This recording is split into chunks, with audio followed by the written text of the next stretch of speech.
戦者の方々、そしてイベントを楽しみに来られた方もぜひ仲間と一緒に素敵な思い出を作ってください。 Whether you're here to compete, watch the rise of the next world champions, or to enjoy all of the event activities, I hope you all have a great time making special memories with your friends.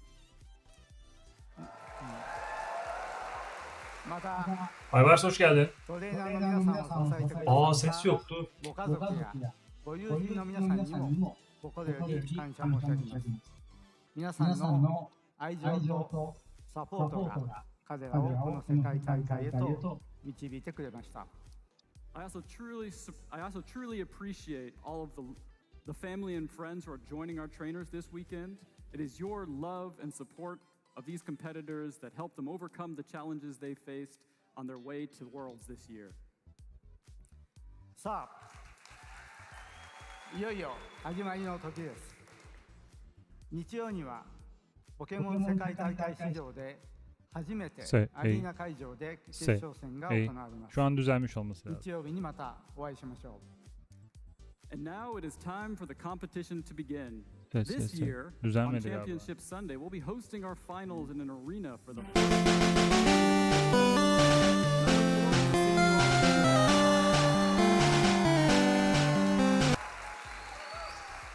それでは皆さん、大いに楽しんでください。そしてご健闘を心よりお祈りしています。ありがとうございます。 Now please enjoy the show and Ses competition, düzeldi and I mi? wish the Düzgün best of geliyor mu luck to all of ses? our competitors this weekend. Thank you.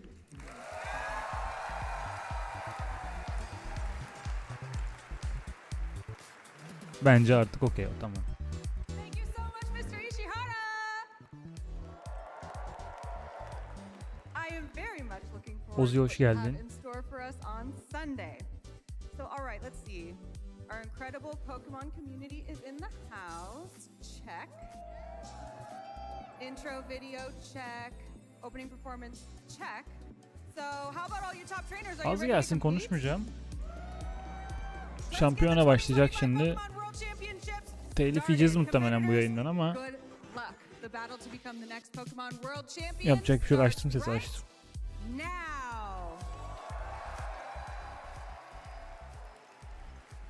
Çağdaş'ım ne yapıyorsun? Müsaitsen gel istiyorsan. To the World Championship here in Anaheim, our 20th World Championship back in Anaheim for the third time. And my name is Mike, and I'm joined by Joe, the encyclopedia of Pokemon TCG knowledge, who'll be dropping facts and genius decisions throughout the tournament. And I'm sure you're going to be starting us off with a bit of sentiment about the World Championship. Well, it's, as you said, the third time back in Anaheim. I was actually here as a player in 2017. Didn't go great for me. I hope I can stick around longer in the tournament this time at the desk, and I feel a lot more confident back here, where I can try and piece together what the best players of the world are doing this year at the tournament, what decks they're bringing to the table, and how they're going to tweak their play as they go. I got butterflies just watching that introduction. Whenever you see Ishihara hit the stage, you know that's Korona gibi misin? World Championships, Baba the geçmiş biggest olsun, tournament of the year, sıkıntılı. the only tournament on the calendar that is exclusive to players. Kazanana güzel ödüller veriliyordur ya burada. Zaten kazananların oynadığı dekler satışa çıkıyor dünya genelinde. Kendi isimleriyle böyle şeyleriyle oluşturduğu dek. Her sene olduğu gibi.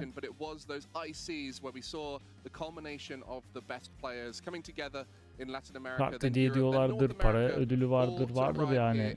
Boş ödül değildir. Around the event, we've had the Pokemon Center. People have just been celebrating the joy of their game. Go'ya da geçeriz arada da ilk TCG kanalını açtım. Zaten şu an ortak yayında bütün Pokemon kanalları. Hepsi aynı şeye girecek muhtemelen. Bu taraf başlamış mı? Bakalım. Players in the Masters division, and so this world is notably smaller but still quite large overall. If you look back to VGC, Pokemon Go'ya bakalım. Pokemon, of course, that's what we're here for. No surprise, Anlatıyorlar at hepsi the de. top of this list. Azumarill is one of those tried and true Pokemon that we've seen time and time again throughout the seasons. Really one that's able to take a lot. But what's been so interesting was this was the first season that Galarian Moltres was available to be able to play, and it really made a big impact at the beginning of the season. I want everyone to keep an eye on Superior down there at 25%. I've heard whispers, rumbles, if I may, that trainers are going to bring it to Worlds. But let's fast forward a little bit bit further back to February of this year. This is EUIC, and right there at the top two Pokemon at almost 72% even, Azumarill and Shadow Drappy. And Amanda, you mentioned Azumarill being a staple. I think these two go together like peanut butter and jelly. I think so. Looking at the percentage usage, it makes a lot of sense. Some other ones that are interesting to point out is as the meta sort of shifts, as new Pokemon get added to our game, Galarian Corsola was another Pokemon that was really, really impactful. But take a look at this. With the North American International Championships, the last one, the one that actually in the meta that we're currently in, no Azumarill on that at all, no Galarian Corsola, drop down a little bit, and Diggersby was king. Cradily is a big dilly. That Pokemon has climbed the usage charts in practice tournaments, and not only that, it has been very close to winning prizes at tournaments thus far. We've only had 2 events within the Delightful Day season, being the En sevdiğim Pokemon Garchomp, Lucario, Machamp, Mamush. Orada başka ne çizdik? Yok, Ryla'da olur Lucario'nun ilk hali. Cubone olur. Tek yok yani. Advance into an asymmetrical single elimination bracket until only 2 finalists remain. These 2 trainers will compete in the Anaheim Arena on Championship Sunday. The trainers are bringing their all to the play tables this weekend, and we will soon see who will claim the trophy and title of World Champion. Let's get this tournament started. Well, as you can see, it's a challenging journey once you get here. It's been challenging to get here in the first place, but they are playing for a lot, and that is the prize money, the most in the season, on offer here at the World Championship. A very cool $50,000 prize fund for the winner. Not only that, you also get a champion card that is unique to you, which is phenomenal. As well as that, you're getting a whole heap of booster packs, of course. That is not something to be slept on at all. So much swag that you've picked up at the center yourselves already. And now you can get even more under your belt with a top placement. I think all of these players are Al ödüllere bak, ödüllere bak. They want to be that world champion. There's nothing more powerful in this Pokemon world than saying you're a world champion. And I'm sure every player will be looking to try and take that title. There's many players at this tournament who I think in their mind are due one. You know, these players who have had incredible journeys and won multiple ICs, multiple regionals. But this tournament is incredibly difficult because you've got all the regions coming together. And let's have a look at some of those players who are trying to take the title. Yeah, you mentioned Legacy, Mike. The players in front of you have already named themselves in the history books in the Pokemon TCG. Henry Chow, he's been this season, 3-time regional winner just this season, and it's all with one archetype. Incredibly inspirational, as he has really just got back into the game very recently, played as a junior, stopped playing as much and then bounced back. And I think that's a story all of you at home who's thinking to get involved and start going to tournaments more. And a player who has been to many tournaments, Azul Garcia Grigo, one of the most notable players in the TCG yemek yiyeceğim, yayın aksın. Yeah, and also don't forget, not just a content creator, the most regional wins under his belt. Buradayım ama. Also a multiple international champion, and of course, back in 2023, he was a top 4 worlds finisher. So can he do one more this season? Isaiah Bradner, a player who the title of winner eluded him for so long, and has recently started getting a flurry of champions. Yeah, and that's a great habit to get into. Start getting those wins. He's had heartbreak after heartbreak on these top tables, but all the while getting to the final stages of the tournament. He's put himself in that position, and he's finally started to convert. Getting that World Championships would mean everything to him. And I think we could continue talking about amazing players from the North American region, but now we're going to go to our region, the European region. We get to see these players throughout the season, and I'm going to say it now, we could have named 20 players in this moment, as so many stories have played out, but there's just some of the stories we wanted to share. Well, the weight of expectation on Tord Reklev's shoulders is almost as heavy as the warlord that he's carrying. This man has earned 5 international championship victories. He's got top 4 and finals at Worlds. He was so close to getting his first Worlds win under his belt. And I think of all the players we're discussing today, he's the one where you think he's expected almost to be in that top 8. Many would even expect him to make the final, and that's an absurd accomplishment. He is the most accomplished player in our game. Tord Reklev is always that name to watch. Yeah, and speaking of IC champions, we have Miloslav there. A great player, one that I think often falls under the radar, and many people need to look out for this guy. He's an interesting choice because he's had a great start to the season. He really kicked off well at the LAIC, also some great performances, all with Reggie Drago V-Star. So it feels like he's sort of finding his feet in the post-rotation metagame, but he still had some phenomenal performances, as has Daniel Magna, the #1 ranked in Europe this season, with a top 4 at the LAIC, also a top 8 at the EUIC. So 2 international championship top 8s, and he's just recently become a master, of course, as well. So he's really hit the ground running in this age division. And I'm sure after playing Garchomp to a reasonable day 2 finish at NAIC, that you can tell that he's ready to take risks if he thinks it's the right choice for the tournament. Yeah, and that's what's amazing about many of these top players, the decisions in the decks that they go for. We've had a little bit of a chance to look through some of these decks, and I can tell you now, many players bringing interesting 2, 3, 4 cards into decks. Yeah. So you'll definitely have to watch out for how people are playing. But that's Europe, and I'm sure there'll be many players we'll see throughout the tournament from the region. You know, 125 Masters from Europe did make it, plus all those with the auto invites, and you know, Miloslav is one of those who managed to earn the invite. I think this is something we want to really focus on going into the tournament, is how these different systems have allowed us to get the strongest players along to the tournament, as they had to relentlessly compete throughout the season to try and get as many top finishes as possible. Yeah, that's one of the most interesting things about our season, is that you can spike one tournament and book your spot with a victory or a top 4 in international championships, or you can be a consistent performer over and over again. These players have both been consistent and spiked tournaments, so that's why they're some of our top players to watch within this region. But heading over to Latin America, we also have highlighted a few other great names here, Mike. Yeah, and I think the middle one stands out because many people are aware of the Fernandez story, but we've got to talk about Vinny. Often gets overshadowed by his younger brother, who's doing incredibly well in seniors with the perfect season that many are talking about. But Vinny has had some great results throughout, getting a top 8 at an international, an amazing performance, and one of those players that I think people often underestimate. And William Azevedo, what a genius deck builder, someone who always comes up with such creative lists. Yeah, he's a 5-time regional winner, is William, and as you said, Mike, he's an innovator. Innovated Charizard in that first instance, and has come back and back again with new innovations in recent weeks and months. He's got a fantastic testing group behind him, and they always come up with really intricate lists, and he's also, of course, fantastic at those top tables as well.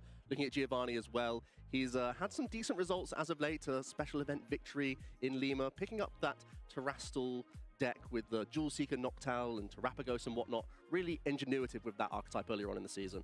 Kind of fallen under the radar a bit, as Terrapagos was the best partner for it, and it's fallen out of favor as a deck, but there's many other great users of that Jewel Seeker Noctowl, and I think this is where we look to the #1 player in all the regions in Oceania. I think we can introduce very much the player that everyone is talking about throughout the season, as Latin America region has many great players, as mentioned, but you know, Oceania is the one which I think would love to see. Here we go, Brent Tonneson, a name that needs no introduction, traveling around all the different regions. If you watch any of the regional streams and are only aware of your own region, then you'll have probably seen Brent there, as he has traveled to pretty much every corner of of the Pokemon scene to compete. Brent has traveled high and low, and it feels like he gets a buff from jet lag. It's absurd to see that he is unfazed even when he's turning up after a 20-hour flight. He still is able to put on his A game. He's a multiple regional winner too this season, and he's been able to adapt recently with Gardevoir, which is of course a top pick this weekend, so you have to assume he's going to have a decent run here. And Natalie Miller, anyone who's watching that EUIC final will have seen one of the craziest games in a final of an IC. 2 donks, but the game at which Natalie won in that was an incredible performance, navigating the matchup, and I think that's one thing we've got to watch out for, as the format has so many of these decks that have these complex routes to victory. Natalie very familiar with those archetypes. Yep, she's no doubt a crafty player, as is Tim Franklin actually. Definitely has an eye for the rogue strategies and can surprise opponents. I think he's been spared playing Crustle this weekend. He even said to his viewers, perhaps I'll be picking up this deck if I get enough support behind it, but I think he's been spared that fate, which I think he's got to be happy with. And you never know, might still bring Crustle. Well, yeah, true. What a crazy pick that would be. Tim also looks at the game quite differently. He's, you know, come onto the scene over a couple of years, and even his regional win was a pretty unique deck where he pinpointed a metagame choice. And, you know, seeing cards like Emergency Jelly and Articuno synergizing together just because he knew the context of the format so deeply allowed him to make that bold call. I wonder if he's going to do that again this weekend. Yeah, and with Tim Franklin, sometimes able to convince many other people to play these unusual decks. You know, there's a lot of representatives in the community who have that power to sway decisions in deck choices, and Tim sometimes swaying them in ways that are rather unorthodox. But we love that in the Pokemon TCG. We love a first place finish, of course, international champion, regional champion. To master decks and play those decks to perfection is something that makes him stand out, especially someone like Tim Franklin, who when you sit opposite him, you're always going to be second guessing what's going to be turning over. And then we also can take a look at some of the top Japanese talent that we have this weekend. We're going to take a look at Ryuki Okada again, a name that has become recognized over in the West because has also traveled to a European tournament, took a regionals win, came back to London and got the EUIC victory with that Clorf to Rapagos deck. Yeah, and one of the things that stands out for Ryuki, just loving playing Pokemon. You can see the joy in his face every time he plays, and I think that's something that represents Pokemon so well. A winner, a very humble winner, and someone who is able to consistently perform. And I think someone that everyone is now aware of. And we in European regionals, we have these traveling players, whether they're from Oceania like Brent, or whether they're from North America traveling over. In fact, Ryuki beat a North American player in one of those finals he won in Europe. Oh, both of them, in fact. And now we're looking at the other players from Japan. I think this is something that many of you viewers might need a little bit of education on, because it's a very different system in Japan, and how they got here is incredibly challenging. Well, if you're watching the World Championships last season, you'll definitely recognize Shinosuke here, getting that second place finish with Roaring Moon, a turbo engine that not many people backed, wasn't a popular pick for the tournament at all. But Shinosuke really pinpointed the metagame once again, stuck to his guns and played a very fast strategy. And I think that's always a great shout at the World Championships, making sure that you can win those best of threes within the allotted time. There's a lot to be said to picking a deck like that and going very far in the tournament with it. Well, all these players are ones to watch, but we have 721 Masters. Yeah, we can keep going. We could go through the whole list and tell you why you should be watching out for them. Each of them has got their story as to why they earned their spot at the World Championship. Many of them through those auto invites of winning regionals, but a lot of them just through the grind of competing and making their way to the highest level. And I'm sure we'll have a great story to tell at the end of this weekend. But one story that I think a lot of people are asking, not necessarily about the players here, but about the decks. And that is, will Gardevoir be that deck that finally wins a World Championship despite being one of the most powerful decks throughout its time? It's been absolutely dominating this season through the regional level, and also getting many top cuts even at the international championships, even if it wasn't walking away with all of those victories necessarily. Of course it did at the NAIC and was an all Gardevoir final. So a lot of people have it as priority number one this weekend. Either you're picking it up yourself, or you have to tech appropriately against this deck, because you know, last time we were in Anaheim, Gardevoir won, so it could easily repeat itself this weekend. Yeah, I got a chance to try out that Gardevoir GX, and it was a very powerful deck, and it did remind me of the current Gardevoir with how good it is. But I think it is one of those decks that has always avoided having a target on it, and I think that's what's made it so powerful. But maybe coming into this event, because everyone has spent the whole last 2 years thinking, oh, we forgot about Gardevoir, what an amazing deck. I think maybe this event is the first time we've seen it actually have that target on it. Yeah, and I think this is the final opportunity for Gardevoir EX to win the World Championships as well. And we all respect the archetype. We know it's one of the best in a vacuum. It's so flexible in how it can manipulate board states. It has single prize attackers at its disposal. It has Monkey Dory that can take mid-turn prizes, play around Pheasantipity EX. There's so many reasons why Gardevoir has been a mainstay in our metagame for so long. And every time new sets come out, we're always thinking, maybe this could be the big problem for Gardevoir that stops it being that key contender, but it keeps coming back for more. Yeah, whether Jellicent works with it, but Gardevoir being base set, Scarlet and Violet, and this event being the event where we have every single Scarlet and Violet set, will Gardevoir come out on top as the ruler of the Scarlet and Violet era? We'll find out, but we kind of made some predictions ourselves of what decks and cards we thought were going to be doing well at this event. And, you know, Joe and I, we started things off. I think it's important that everyone at home knows that we were the first to pick, as we didn't come in and pick all of those obvious choices, like Kyle Sablehouse choosing Gardevoir, Ethan Heggie choosing that Golden Go. You know, these guys picking the obvious ones. We went Grimmsnarl and that Flareon. Looks like we're both trying to take some metagame calls here, because my reasoning for the Flareon EX is that the Golden Go EX has gained so much from the Black Bot and White Flare expansions, with Air Balloon being a fantastic tool for the deck.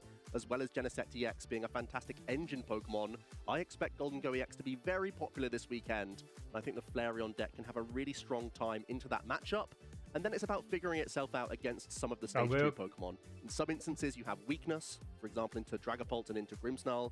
You can use your Sylveon or your Leafeon if need be. Gardevoir is the hiccup, I think, for Flareon, which makes it a risky choice for the World Championships.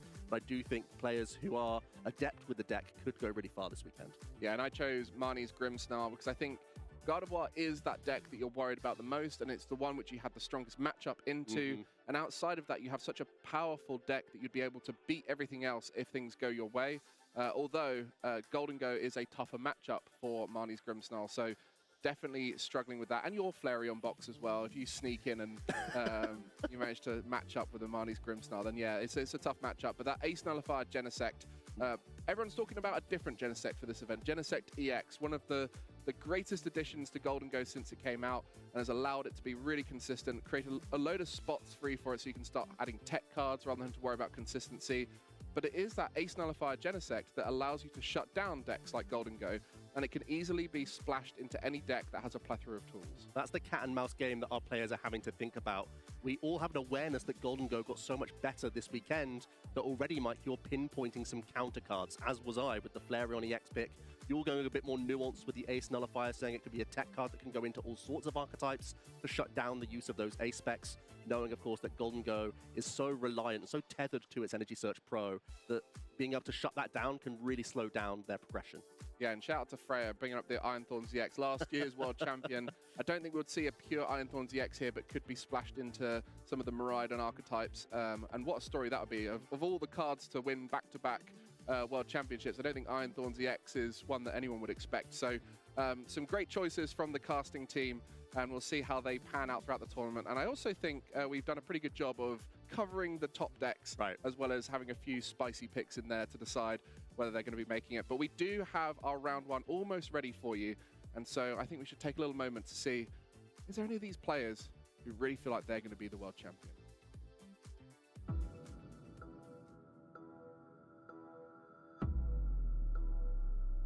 This is the final international event of our 2024 season, and we're so excited to watch our competitors solidify their invites to Worlds 2024 in Honolulu, Hawaii.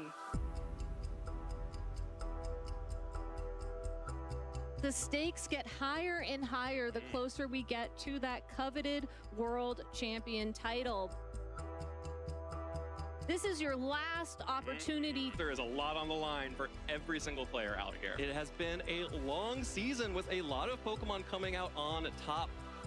Hello, Pokemon fans, and welcome to the kickoff Hello, of the Pokemon 2024 fans, welcome. Season. Barrage Gate, that is super fun. Wow. Andrew Estrada. Riley Ettirdin. the first regional, and Michael Zhang. I'm really excited to see that team again. The previous time I was on stream, we kind of both underestimated a little bit. Giovanni Costa. The double crit! Arjef, a smile on his face. Game number 5 goes to Arjef. Here it is, Mirage Gate, gonna power up Giratina V-Star, and John Eng is the Portland Regional Champion. And he takes it, the Charlotte Miracle. Torn Reklev is your 5-time international champion. Urshifu, close combat, it's it holds on! Wolf becomes a repeat champion. 3-time Worlds qualified competitor. No one can do it like Doombug.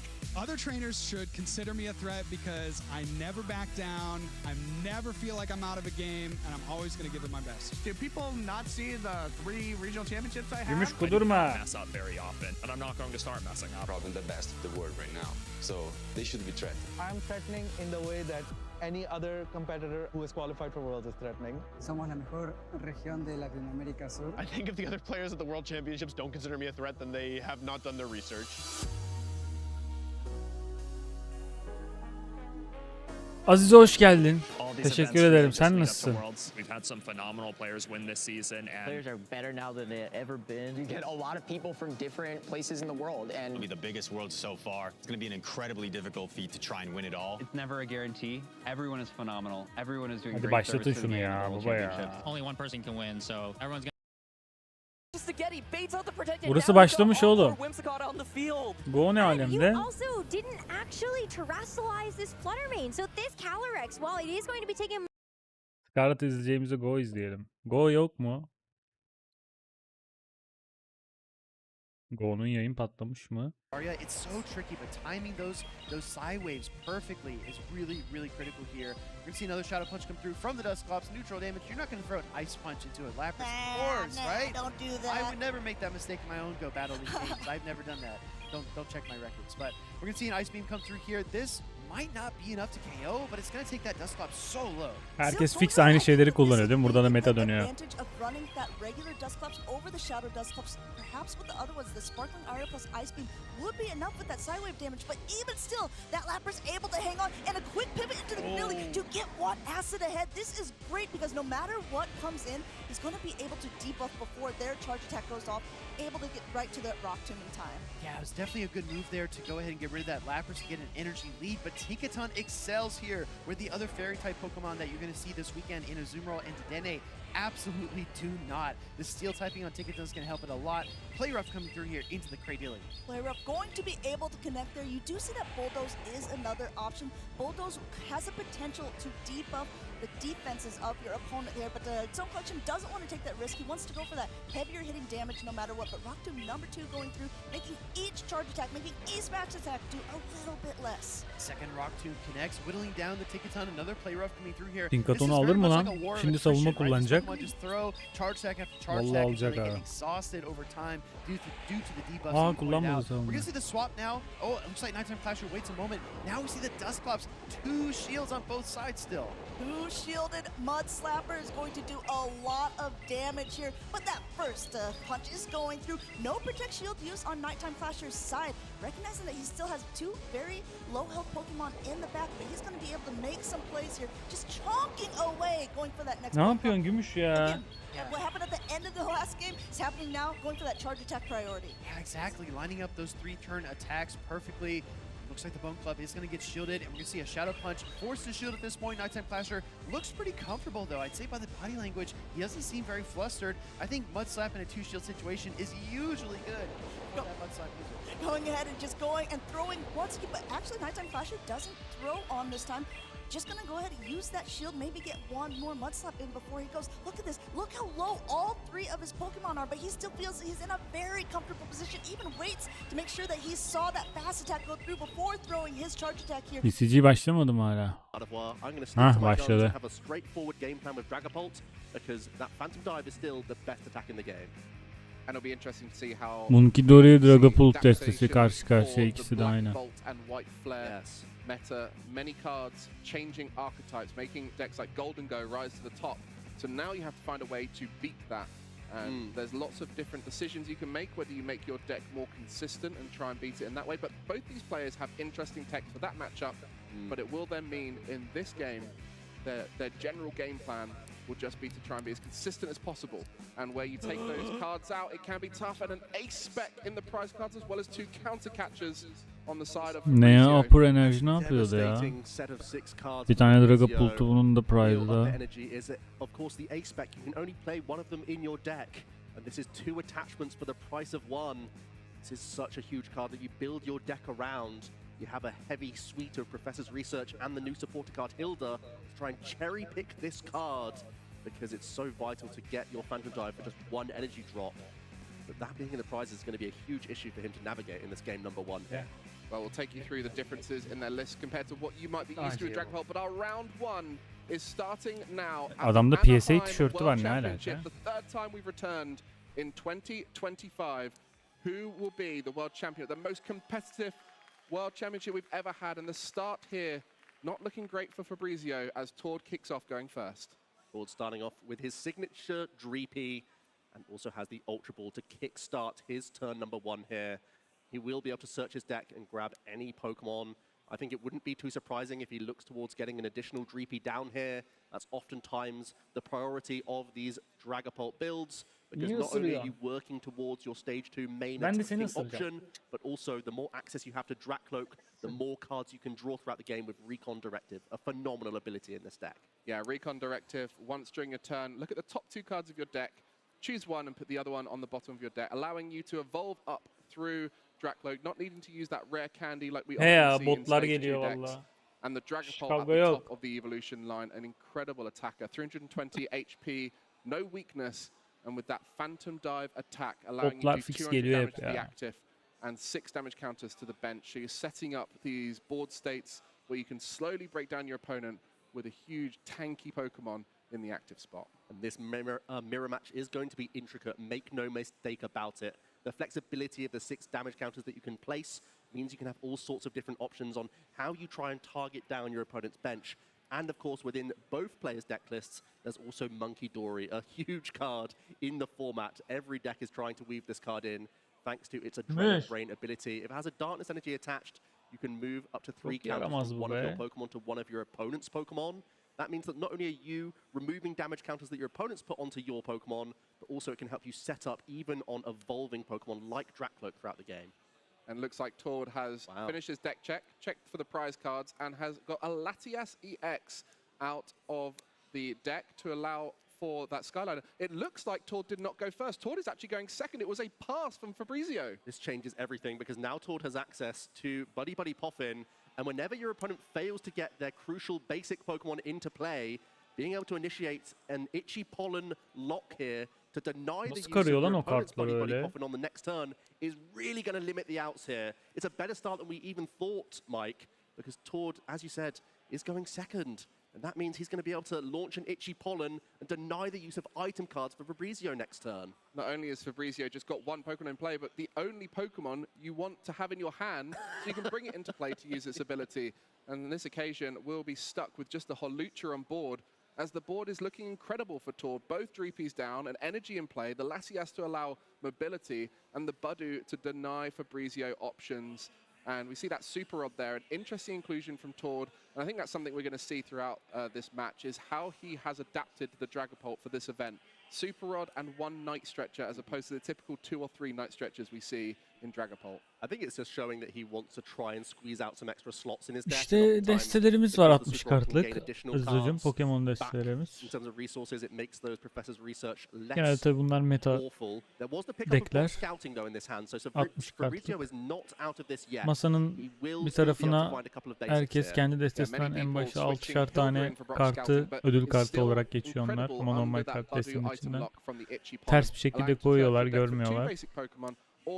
Karşındaki düşmanı öldürdükçe kendi sağına ayırdığın, kendi soluna ayırdığın 6 karttan birini çekiyorsun her Pokemon öldürdüğünde. O solundaki ödül kartlarını eline topladığında 6'sını birden maçı kazanıyorsun. Item kartları var, supporter kartları var. Pokemon'ların ability'leri, güçleri var. Ona göre enerji takarak onları çalıştırıyorsun falan. Zevklidir bu arada. Tavsiye ederim. YouTube kanalında bununla ilgili nasıl başlarım, nasıl yaparım vesaire şeyler var, videolarımız var bir sürü. And what a hand. Is that 2 Dracloak there to evolve straight away? Ultra research if he really wants to get aggressive. He did already research away one of his boss's orders, so he may not want to rip Professor's research, but he will start by using recon direct. Soldaki çocuğun yanında tercüman var lan. Demek öyle bir destek sağlıyorlar. Evet çok değişik karıyor sürekli ya kartlar elinde. Ben dümdüz normal yapıyorum da. Out of reach for Fabrizio, as it's currently in the prize cards, is now in Tord's grasp. I don't know if he took it there off the Dracloak. I think he's pretty safe on this board to attach it to the Dracloak. He's simply evolved up. There it is, Neo Upper Energy. The A-Spec both players are using. As you mentioned, Mike, Fabrizio will not have instant access to this card with it being in the prizes. It's a great card to stash right now. And then Tord just has the decision of, do I want to see 6 fresh cards? Do I want to hold boss's orders? No, bossing back up the Dreepy, trying to starve Fabrizio out of turn attachments here. I mean, will poke for 10. There's a lot that's going on with this one little poke of damage here, Mike. For sure, denying options, forcing another energy to retreat if kullandığı supporter ve item kartlarını bak sağ tarafta açık şekilde çöpe koyuyorsun. Orası çöp. Ama yeri geldiğinde çöpten bir kart aldıran kart falan da var böyle. Pokemon aldıran kart aldıran. Soldaki evrimleştirdi. Sağdaki de bench'te evrimleştirdi, bekliyor. There is a Professor's Research though, so the whole hand might have to go here in order to try and cherry pick some more Dreepy here. I think an important note for both players is Tipini beğendiğim, destekleyeceğim bıyıklı bir adam var. Avusturyalıymış. Yayın başlarken göstermiştim. Bıyığından ötürü o adamı bugün destekleyeceğim. Scoop up effect, and after that research, a quick recon directive will allow for an energy attachment. I'm assuming there is a luminous, and it's now just, do you go back into that Budu? It's like we have to. There's another Dreepy in the hand as well that we can bench. We are vulnerable here, though. Make no mistake. Fabrizio is behind on energy drops, and there's a possibility for Tord to continue to target down some Pokemon, because he will most likely be launching a Phantom Dive this turn.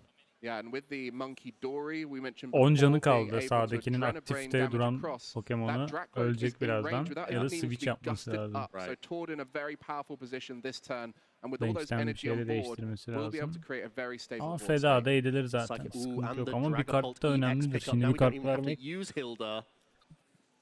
We can evolve up into our EX. Get even more energy into play. And then we have the option of either Iono or Dragapult'u evrimleştirse bench'tekini direkt koyacak karşıya da. Karşıdaki de yapacak. It's very difficult to do so. And if you were to try and research for it, you then might lose the energy that you'd need to be able to activate that Adrenabrain. So Tord just trying to navigate what is the highest odds option here based off of that hand. What's the best way to go to guarantee? Do you play safe, or do you go for the high risk aggressive play and look to take out multiple Pokemon? Could even disrupt as well. Yeah, it looks like he's not going to be looking to reach with Monkey Dory. Instead, going to commit Psychic Energy to his backup Dracloak now as he evolves up into Dragapult EX. And with no boss's orders in the hand, and having just evolved out of one of your Recon Directive, Iono for a hand refresh seems like a smart choice here from Tord. For sure, and we mentioned that this is a great position for Tord, but even better position knowing what we know, that Neo upper energy has been prized. So there is no way for Fabrizio to power up the Dragapult in the next turn, as there's no energy on board, and the only way to get 2 energy in play is through that Neo upper. So it looks bad for Fabrizio, but it looks even worse when you're aware of the prize cards. Will Tord start to go aggressive here? There is some argument to staying behind in prize cards in this mirror match, so you can activate your counter catches and whatnot. But when your opponent has no energy to speak of, continuing to target down these Pokemon seems really reliable. And 6 damage counters will be placed onto this Dreepy. It means that even if Fabrizio evolves into a Dracloak and finds a Monkey Dory, still Tord will be able to target that Pokemon later via the Phantom Dive damage counters. Our first knockout of the World Championship here, and it was Dragapult EX by Tord Reklev. How poetic for that to be the case. A Phantom Dive to the active, setting up the board. Ever since Dragapult EX has come out, it's always been a card to watch, whether it was partnered with Regidrago V-Star back before rotation, or now on its own, or with Dust Noir. It has so many different ways to be played. This occasion, both these players selecting the pure Dragapult build, and you can see exactly why. The consistency of the Dracloak engine allowing you to set up, and with that early game disruption of the Budu, it really puts you in a great position. And on this occasion, it's just Tord who's come out on top of that early game disruption, thanks to his powerful start, and Fabrizio starting a little slower. At least has access to items now. The Itchy Pollen Lock has been released. So we'll use the Ultra Ball now to find a backup Dracloak. As we said, still a vulnerable Pokemon here. The way Tord decided to place the damage counters means that this Dracloak might only get 1 Recon Directive in before it's knocked out. So Fabrizio really has to work towards getting something going here. The lack of access to Phantom Dive this turn means he might still look to use Budu in some regard here. It's another low hit point Pokemon. Ne bu kadar hızlı? To the board, which is not ideal at all, but at least he's able to launch an Iono here. Ne yapmışlar? Öldürmüş bu devi. Aa, ölmemiş. With no energy on board, promoting that O öbürü price card çekmiş. With a Dragapult this turn, as it would just be that Neyle çekti ona? Serendipity EX, a great card in pretty much all of our top decks, allowing you to flip the script. Az önce Pokemon mu öldü? During your opponent's last turn, you're able to draw 3 cards, and a great consistency card to get you back into the game after conceding a knockout. That's exactly what that is, and you'll see it in basically every deck. Böyle bakıyorlar sürekli. Elindekine bir kere bakıp anlıyor zaten. Sürekli karıyor öyle elini ya. Elindekilere bakıyor yani. Deck'tekilere değil. Comeback mechanic style cards in the game. Serendipity is one of them.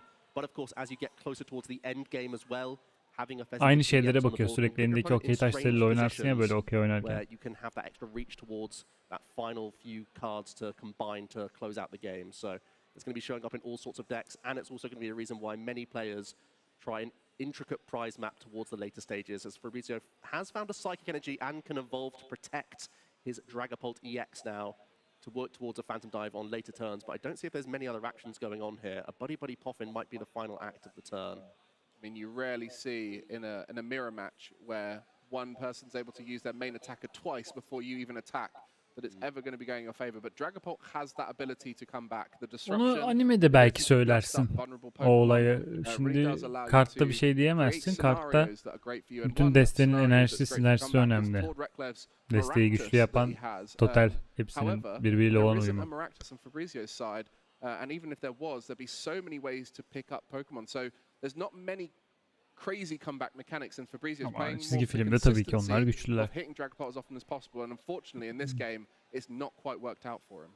Passing back over to Tord then, he still has free reign of this board. I think there's also the Luminous Energy in hand for Monkey Dory this turn as well. You can get even more creative with your damage counter placement here. Çatır çutur başlayacaklar vurmaya. The only thing he's lacking again is something like Boss's Orders. A couple of them already used, but of course Tord is playing 3 copies within his deck in addition to 3 copies of Soldaki nereli acaba? The final one's in those prize cards. So he has to attack through Horlucha in this instance and just make the most out of his Phantom Dive damage counters. And that Buddy Buddy Poffin, so key in these evolving decks, allowing you to find those 2 Pokemon with 70 HP or less, put them on your bench. It wouldn't work with the Horluchas, that has to come from your hand. But for many of the cards in the format, you just want to go as wide as possible, as you can see with both Dragapults on here, trying to go wide to put as many Dracloak in play, as it is your draw engine as well as your attacker. And that's what Tord is going to do exactly right now. Another Dreepy going down off the back of a Buddy Buddy Poffin. Only 1 bench space, so we'll be putting that down.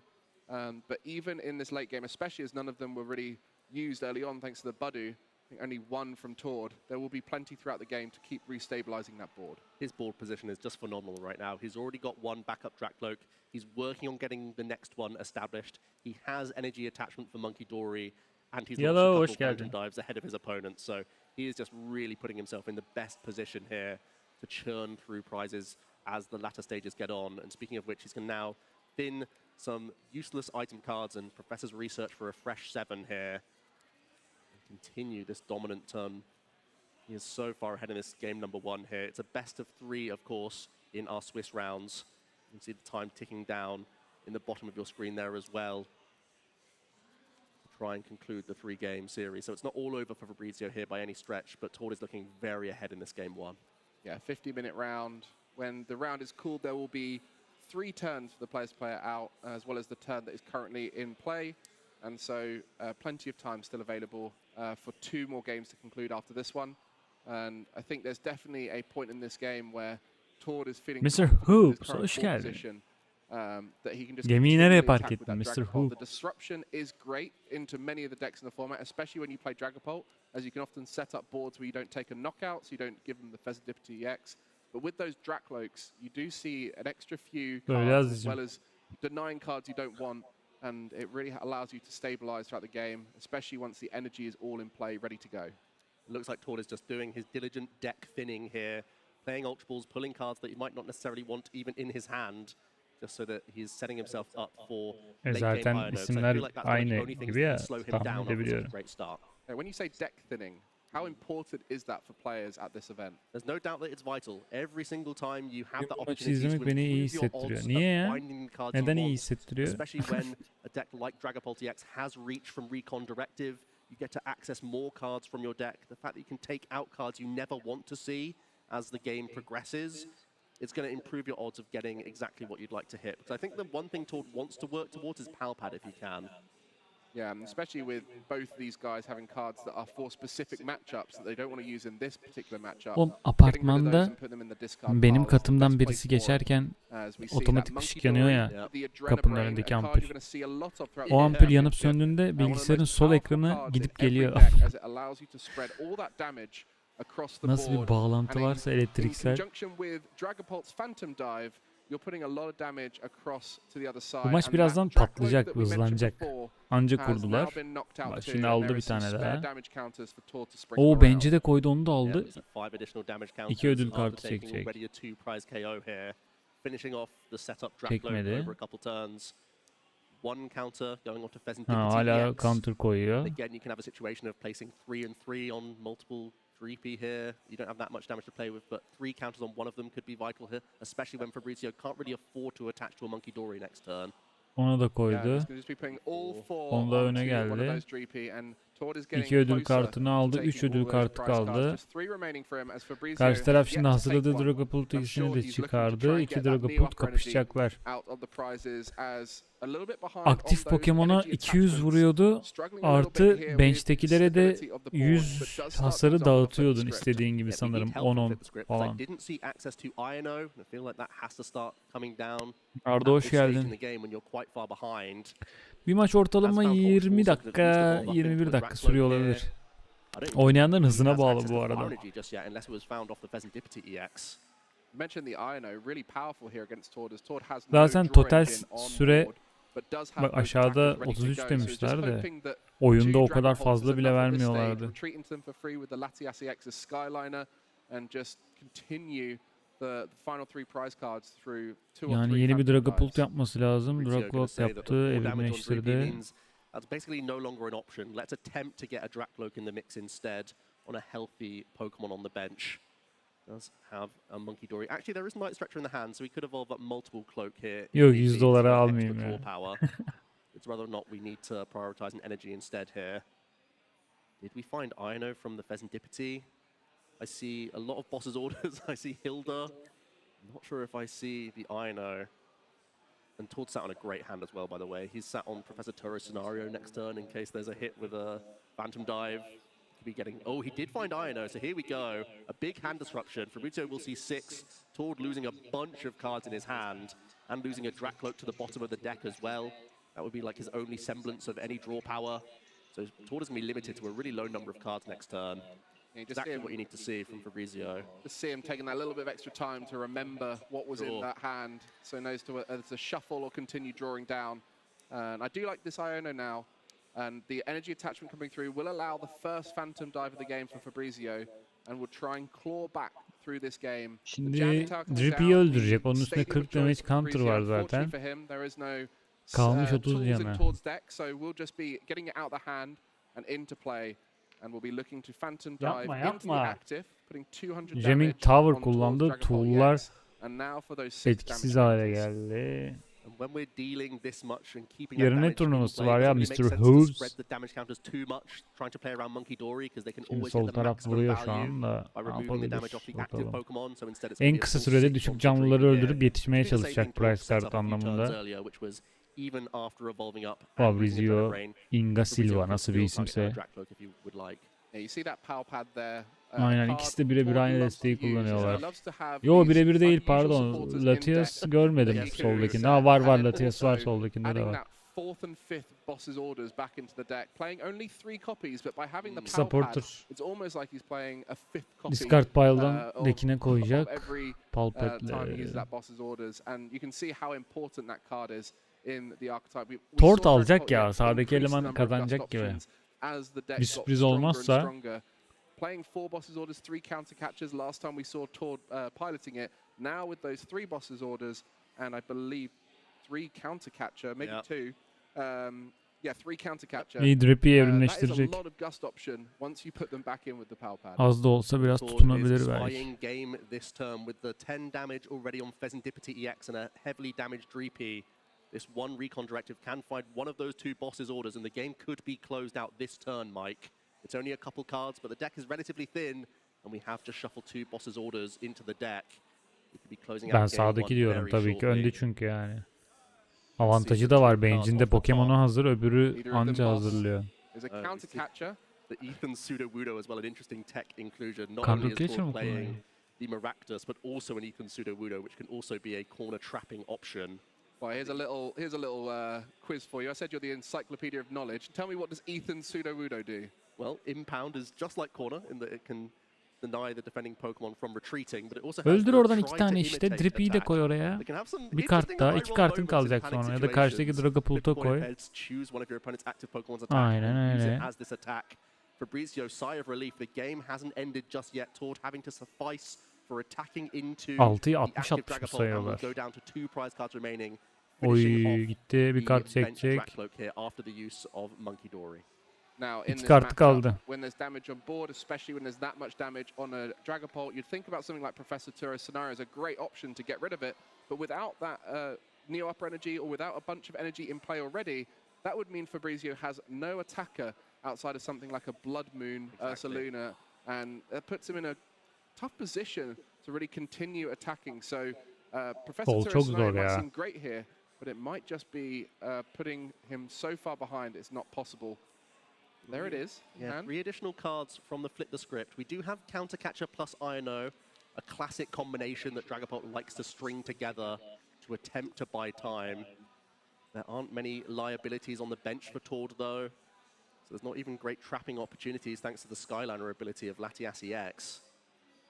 So Fabrizio may not even have the option. Can attach to Monkey Dory here. Doesn't change a huge amount, though. With such a heavily damaged Dragapult. Tord's still in this commanding spot. All looking to get that Neo Upper Energy off the prize cards, I think, with that. And going to be looking to just retreat Enerji here. diskatladı. Maybe we're going to see Ne var ya? the Dreepy going forward and just trying to find another turn of options. But yeah, just really looking to try and get that Neo Upper Energy. You can see that whenever you see someone taking a knockout like a Buddy or finishing off something before the attack, they're typically looking to try and find something off the prize cards. On this occasion, it was not found. So Fabrizio is just looking to see if he can get another turn as Tord, not many cards in hand and only the 1 Dracloak to draw.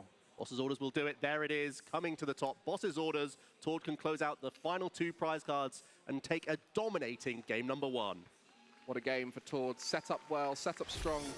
And on the other side, Fabrizio having one of the toughest starts that you'll see for Dragapult. And typically, when that happens, the Badu will secure the game. Tek roundda mı bitiriyorlar ama bu ikilinin maçını, yoksa bir round daha yapacaklar mı acaba? 3 roundda mı tamamlıyorlar? Oyunda tek bir kere atıp geçiyoruz. On Tord's side.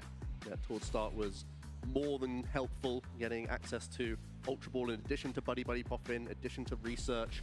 Never whiffed on attachments either. Bir elde atacaklar baksana. More and more robust. And in this mirror match specifically, one of the curses of the fact that your Dracloak is not only your engine, but also part of your attacking line, that as these get targeted, the deficit really surmounts against you. There it was, our 5-time IC champion Tord, taking the first knockout of our 2025 World Championship. And that Horlucha, unfortunately in play, never used its ability. And it was just there as an option for Tord to take some prize cards. And you just see the sprinkles of damage throughout the game, always in favor of Tord, as there's always a knockout available on the bench. And even with those flip the scripts throughout the game for Fabrizio, every turn, there just wasn't enough in the deck to find a victory. Both these players playing the same archetype with slight differences, but when it comes down to this matchup, they are doing the exact same thing. And who can do it first, who can do it better, will tend to come out on top. And one of the really intricate turns, it didn't seem like much, but Tord opting to go for Boss's Orders, Itchy Pollen on that 1 Dreepy really changed the trajectory of the game. The 1 damage counter really meant something. It put Fabrizio in this weird Galiba böyle büyük finalde değil de bunun bir altında falan yarışmış var. Geçen sene bir bir demişti. Especially when you're stranded without the use of item cards, that really put Tord on a good pace to continue through the rest of the game. And even that Latiasi X being the first Pokemon found out of the deck just shows how much Tord respects the energy attachment. If you don't have to retreat it off of your Pokemon, then you keep it in play, and throughout the game, never in doubt that he had the energy ready to attack. So Tord Reklev up 1-0 here. Fabrizio, our 2024 Liverpool champion, as well as our Rio de Janeiro special event champion.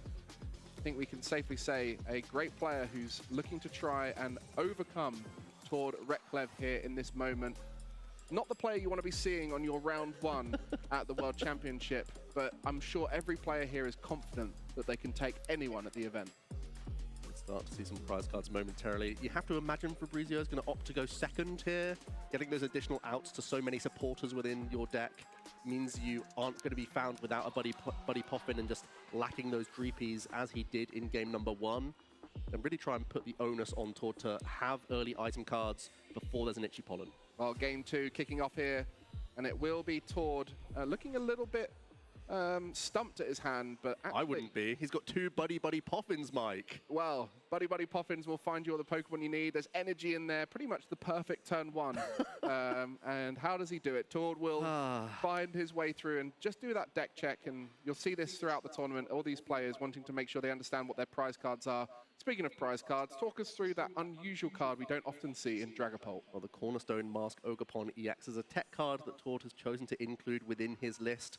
Of course, there is luminous energy in the deck, meaning that you can use the Demolish attack if you would need to, but it's really all about the Cornerstone stance ability here, preventing all damage from attacks done to this Pokemon by your opponent's Pokemon that have an ability.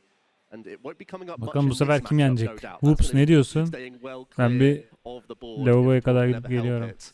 But it's a fantastic card into a number of matchups. One of the premium reasons to have it in the deck is going to be the Golden Go EX matchup. Yeah, probably our most popular deck coming into the tournament. Many of you familiar with its rise recently thanks to Genesect EX, and it is so powerful where there's many of these 320 HP Pokemon, 330, 310, like we see with the Dragapult EX here. Being able to knock out anything thanks to its attack is so good. But on the other side, I think Fabrizio will be happier to see Buddy in the active, as well as that Neo Upper Energy in the hand. Hasn't got a chance to prize check yet, but we'll be sure that he has that in play this game. But Badu start a great position. You don't have to retreat then. Both players in a spot now where they're confident that they're going to get an Itchy Pollen off at the beginning of the game. Instead of me feeling happy, but I'd be having a sinking feeling in my stomach. A game down, only 20 or so minutes remain on the clock, and your opponent's just gone double Buddy Poffin turn 1. That's a really awkward situation. You choose to go second with these decks to give yourself the best odds of hitting these Buddy Poffin, but sometimes your opponent just has them in the opening.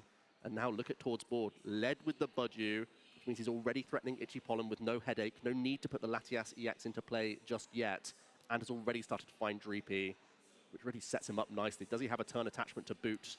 A 4th Dreepy coming onto this board, and the Monkey Dory, and that's where the energy is going to go first with a Luminous attachment, and we're passing action over. What a stunning turn 1 for Tord. And not many cards left in hand. He'll be hoping one of those is something like a Research, or maybe find that off the top, but able to set up everything he needs for the first turn anyway. We can work that one out later.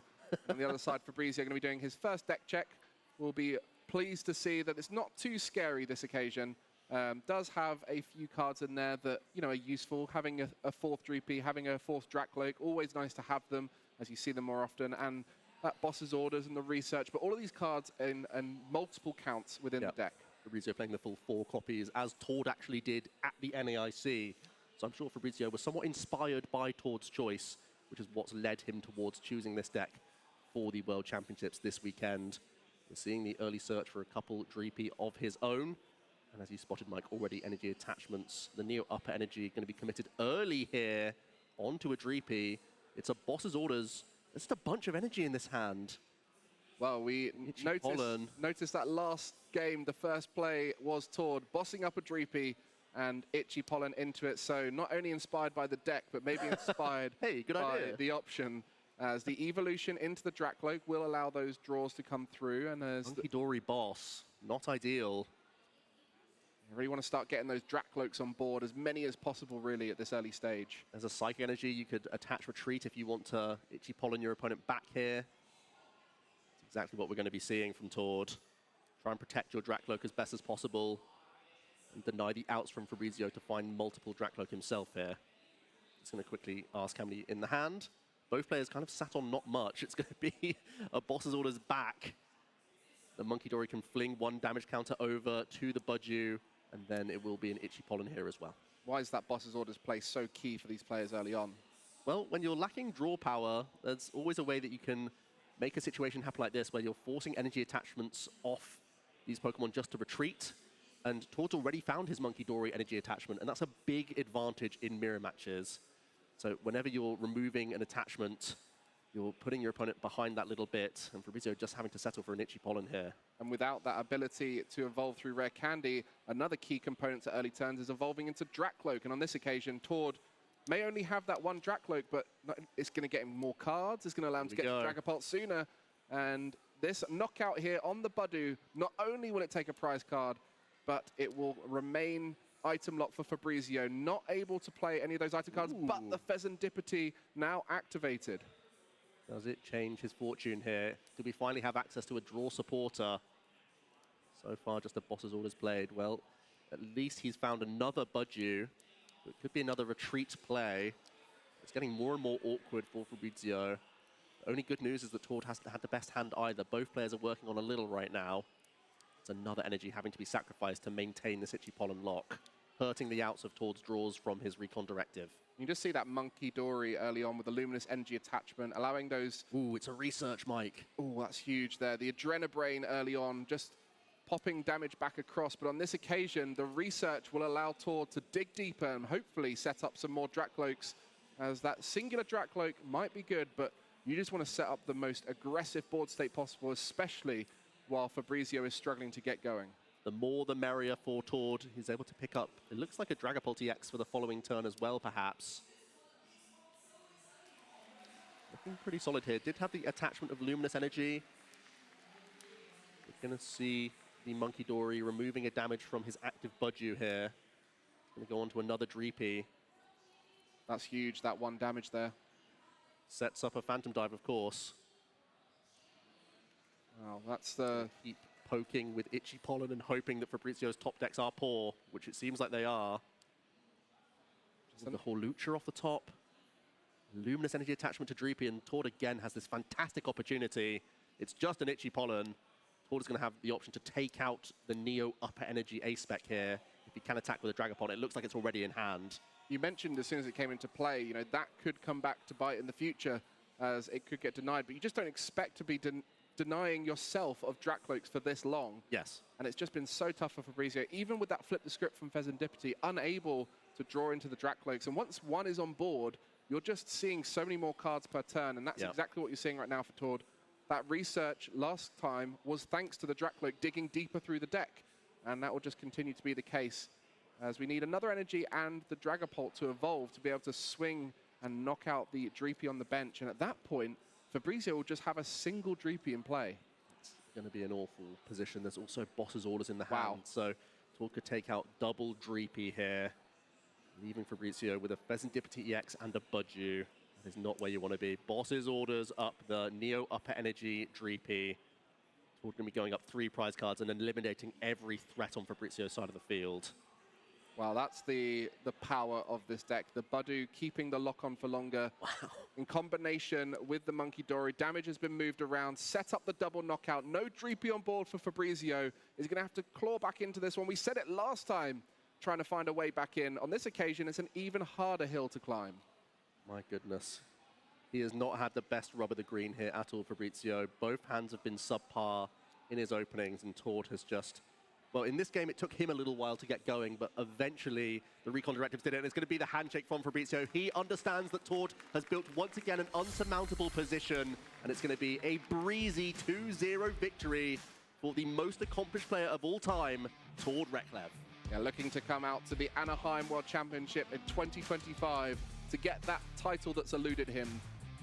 5 ICs, many regionals, lost count at this point, but the World Championship, the one he wants, came top 4 before, has made finals, but not able to try and take the full title. And that is the challenge for any player at this event. And starting strong with round 1 is the key. Fabrizio, unfortunately tested with those early hands, unable to stabilize around Dragapult, which is one of the most powerful decks at punishing slow starts. Yeah, absolutely. You can control that board so well, and Tord made it look very easy. He said heading into the NAIC when he created a new version of the straight Dragapult deck that he was the most confident. Ne oldu bizim maç demin? Aynı adam mallı yine. With the few tweaks he's made for the World Championships, taking the experience on from the NAIC, he's brought this list on in leaps and bounds, and it's already showing in this round number 1. Yeah, the way the board was dismantled, that is the key for Dragapult. Can you just take away everything that they're trying to do? In game 1, it was very much about those energies, denying the energies coming into play through the intricate early turns and setting up that Latiasi X. We see on the bench, didn't move much, but everything else moved thanks to it, as it was allowing energy to stay in play with those free retreats. And towards the end of the game, just too many attacks, too much damage, and it was the final boss's orders that took the victory for Tord, which he put back into the deck with that Palpad. Palpad, a great addition in the list. You've seen him go maximum copies before, but in this case, having the added flexibility, now that he has a few additional one-off supporters in his deck, does seem to make a lot of sense. The game 2 was just as unfortunate, I'm afraid, for Fabrizio. Access to the Dreepy this time, but no access to Dracloak meant Tord was able to once again build up the first Dragapult EX and start running away with the board once again. Well, when both 3Ps go down, you know it's a rough start, and that's where Fabrizio offered the hand. Understandable, but round 1 is just the first round. We have several more today and more tomorrow into that top cut.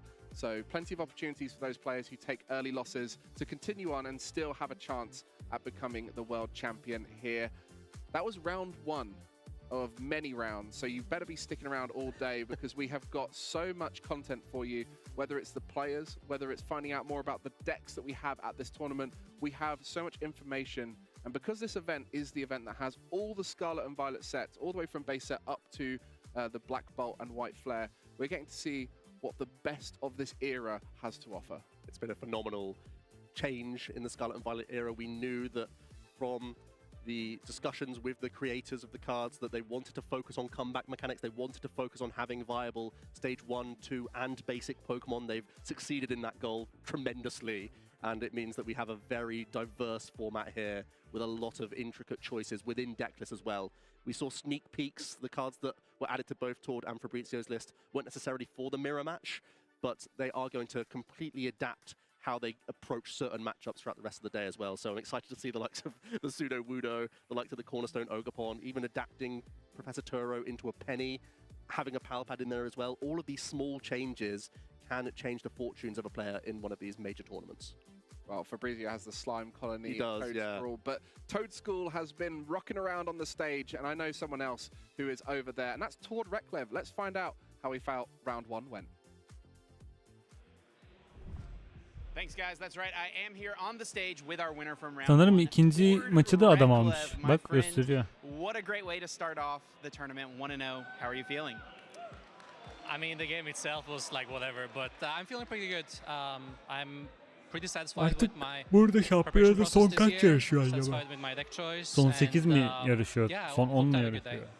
The last time we were in Anaheim, Worlds 8 yarışıyor 2017, galiba. you had just come off of your statement win at the North American International Championships. You had a great run at that Worlds as well, finishing in the top 32. But since that time, İyi bir maç oynadık you've diyor. become what you are. Mourinho hocamız maç çıkmadan önce bize iyi şeyler söyledi diyor. Güzel taktikler verdi diyor. Kartlarımızı iyi ayarladık diyor. It's the win, man. I want to go all the way this year, and I think I have a decent shot, but you know, it's Pokemon, anything can happen. It could very well have been me on the other side not throwing the Draclocks there. So, you know, you just have to try your best and see how far it goes. At NAIC, you told us that you prepared more for that. You felt more prepared for that tournament than you had in a long time. What did your preparation look like for Worlds this year? I started off with a couple weeks off, just, you know, actual vacation with my family. And sen buradaydın, sen izledin Mr. Hoop, söyleyeceksin kim kazandı. Bu kazanmış ama belli ki. You know, Japan again. So, like, every day I've been putting in the time, I promise, and I have all the lines. I just need to execute them with, you know, some peace of mind throughout the day, and we'll see. Your deck is similar to the one you played at NAIC. Why did you stick with Dragapult for Worlds? Biz de bir maç atsak mı ya? I still think it's the same principle. It's the spread deck with an actual engine. Scarlet turnuvaları ne alemde? Sometimes you can make exceptions and just bring the others because they are sometimes even stronger for the matchup than the restricted. Yeah, but looking back at that game 1, I mean, it felt like you were really trying to clear the field for that Urshifu to take the win. Suddenly pretend you're a control deck and, you know, lock them, or now I can even wall them. Vallahi diğer maç başlayasıya kadar biz de bir tane sallayalım Dragapult'la isterseniz. I hope I get to use a lot of different, say, game plans today. That would be the most fun. It definitely looks like you've built your list with plenty of options for whatever your opponent could have across the table. Ekran sürekli gidip geliyor, apartmanın bu kadar çok yoğun olmaz ya böyle, ne bu? I mean, your support means everything to me. I would not have been able to put in so much time and effort into this game and my preparations if Telefondaki gibi şunu ekranın bir köşesine alabilsek çok güzel olacak ya. Thank you. Let's hear it for him, folks. Round 1 win for Tord Reklev. And let's head back to the desk to Mike and Joe. Well, thank you very much, Chip. A bit of insight from one of the masterminds of our game. And I know, Joe, you're close with Tord. You get to see a little bit behind what he gets up to. Hemen ödüllerimizi alalım. Oo bak, şampiyona etkinlik ödülleri gelmiş. Şapka, tişört, deste de vermişler. Güzel. Yelin EX Tech.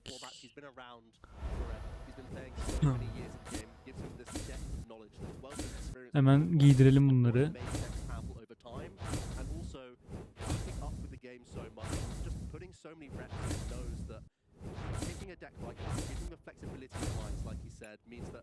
Bütün kartlara tek tek tıklayamam. Hemen giyelim abi bunları.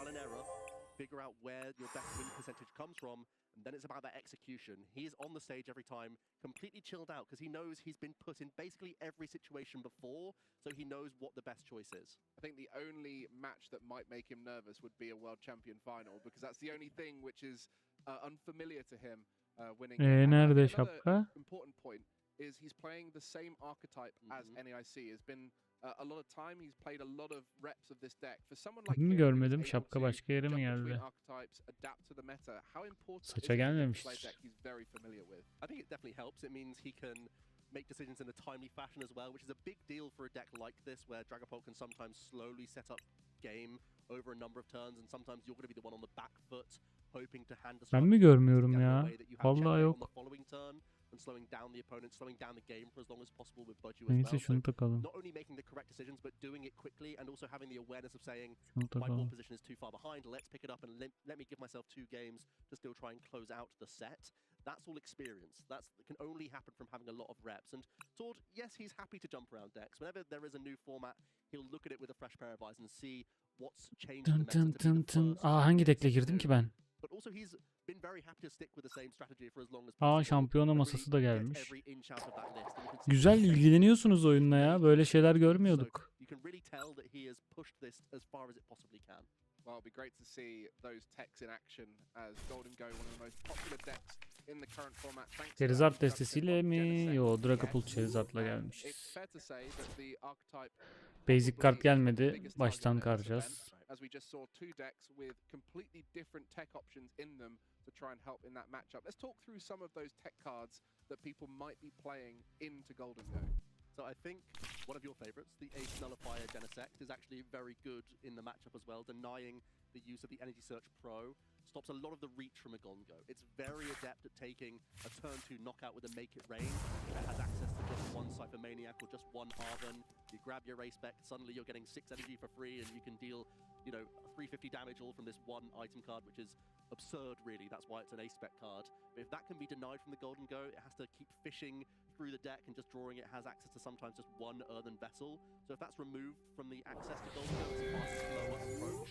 Also, there are easy ways to knock out this Pokemon. It's only got 260 hit points as well. So if you want to come back to strategies that can one-hit KO this, be it a little fire tech Pokemon like Chi-Yu popping up in some decks, Ethan's Typhlosion's been murmurs around this card, weaving in even as like a package within decks. I've actually been exploring it in Dragapult myself, and I think that's a pretty cool line actually. That's a lot of tech. That's like 10 spaces of tech going into your deck to make it better. What else is highlighted for you for Golden Go EX? How to attack? Well, I've got a shout out to one of my locals who's the genius strategy of Center Scorch. Deck for a single fire energy, splashable into Golden Go. That's the thing. Interesting. But then it's really more about these big cards that not only work into Golden Go, but will have some other matchups they can work in. I think Cornerstone Overcon is one that, yes, it's a great tech into the Golden Go, but there are other matchups where it might be your win position, especially when you start coming across some unusual decks, because yes, there's the most common deck here, but there's someone out there who's come up with something genius that they think could take down the whole room, and maybe they're all got abilities, and then Cornerstone comes down and goes, haha, yeah. I have a tech for you which I didn't even know I was looking for. Yeah, and I don't know if you were thinking genius when you were mentioning this, but Al da bizi de oynayalım şu oyunu ya. thinking that this can also help out in that regard, because that's a fear factor deck this weekend. I don't think it's going to be popular out on those tables, but it does have this very strange matchup spread where it takes some bad losses, and I think Gardevoir is the most mainstream meta loss that you have to take as Crusty. You have really high percentages into other decks, and you can tell that players like Tord don't just want to scoop that matchup, so he's pecking his deck out for quarters. Yeah, and you mentioned Crustal.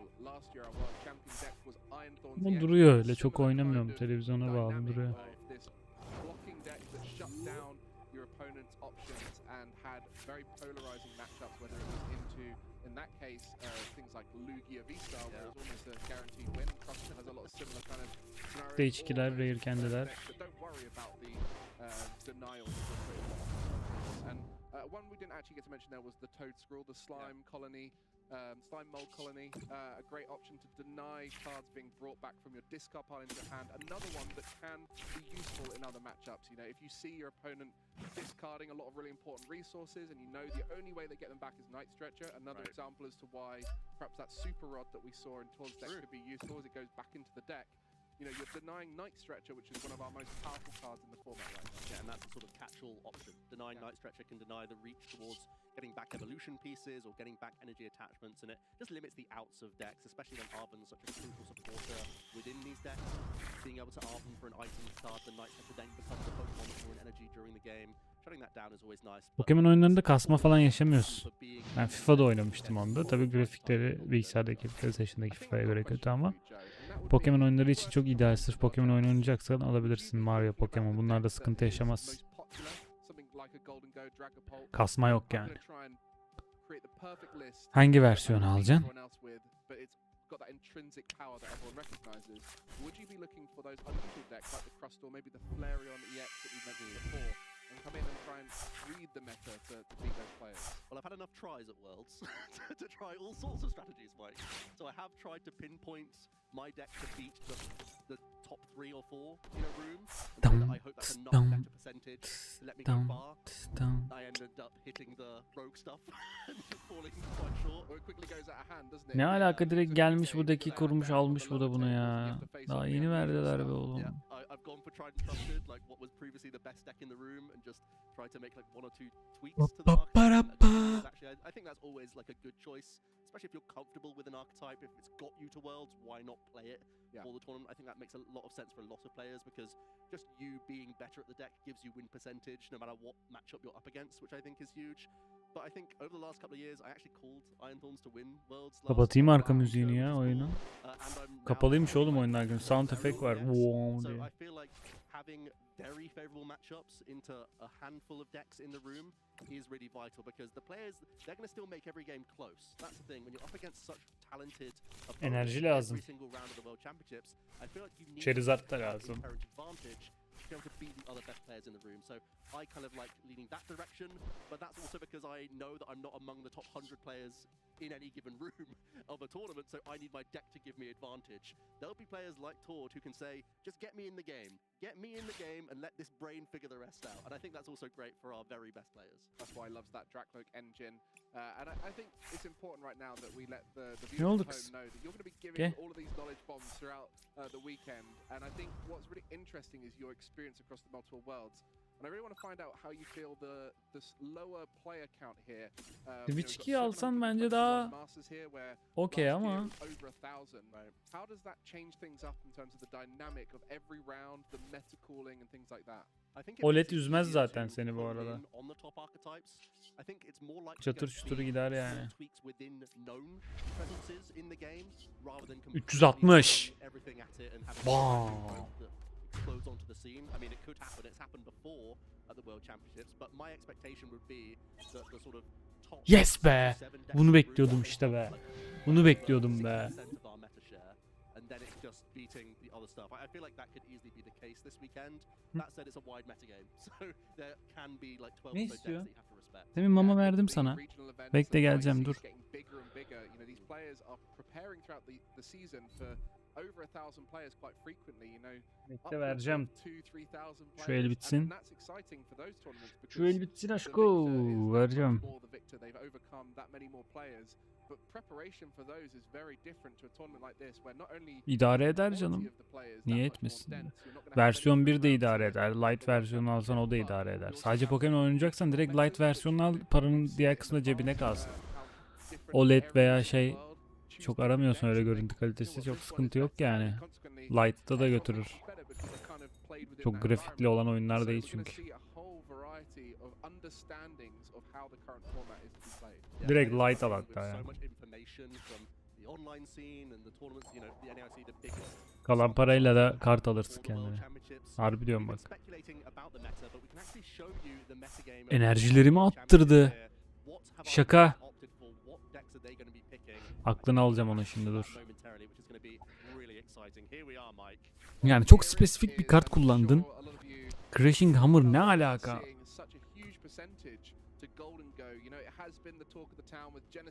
Desteme koymayı üşenirim ama işe yaradı mesela. Benim Charizard enerjini çöpledi. Çok zor bir daha bu enerjileri almam benim oradan.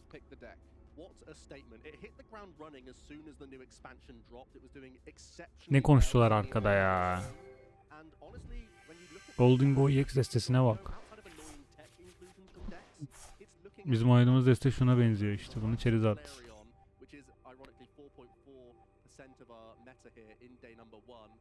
Bize Switch lazım çünkü Luminous enerjiyi Dragapult'a takacağım şimdi. Hı? Oğlum her dediğim kartı veriyor lan oyun.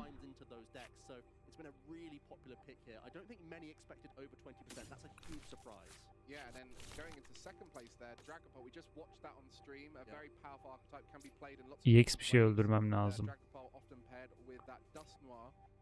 Let's just speak about Dusknoir as a card because it is something that will be seen featured throughout many decks, and I think many of you will be surprised at home at which decks it's managed to find its way in. Bunu çekemiyorum ki şimdi abi. Switch'imiz var, tamam. Gel bakayım sen böyle. Senden başlayalım baba. Sana bir 200 koyayım. Şuradan ikinci kartımızı da alırız.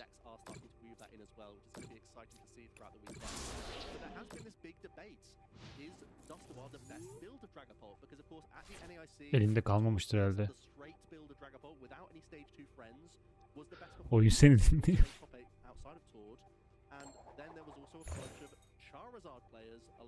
25.000 lira Switch 2 için bence çok bir para.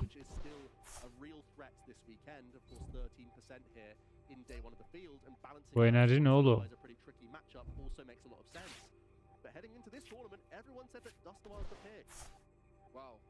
Acil öldürmemiz lazım bunu.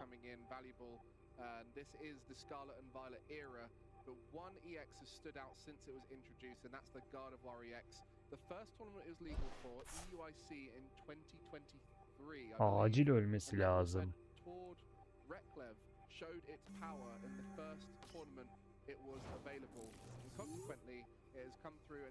Yiyeceğim, attırdı yine enerjimi ya.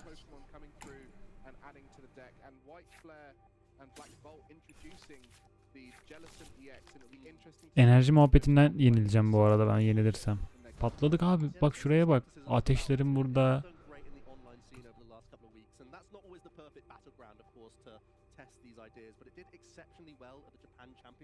Ulan piçlik değil mi lan? Gel lan buraya. Gel ama. Gel. Gel. Gel bakayım. Hadi bakayım.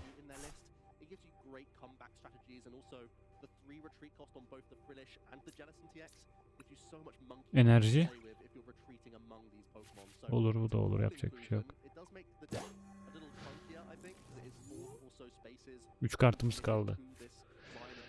Bence de giderim o Pro PC 5 Slim alırım. O yurt dışından ama Switch OLED 13.000 bence ideal. Ha, yurt dışından ama okey, tamam olur. Hem yanında da taşıyabilirim. Bir daha son bir şey diyeceğim. Şarjı nasıl gidiyor? Valla benimki versiyon 1.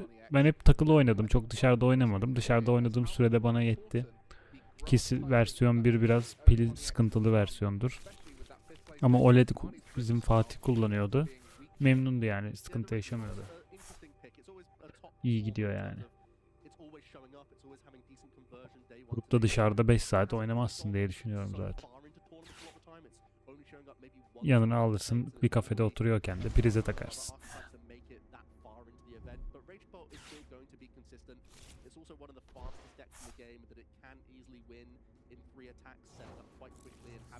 Enerji gelmiyor. Super Rod kullanacağız.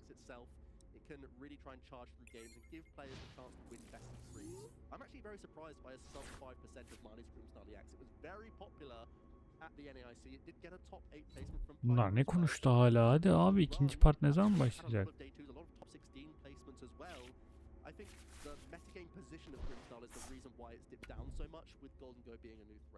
Yeah, and with it being a challenging matchup, and with a lot of people weirdly checking for it through the recovery of damage, whether it's Bak, PSA kartım için şey bastırdım 3D printer'dan, böyle boynuma takmak için anahtarlık gibi.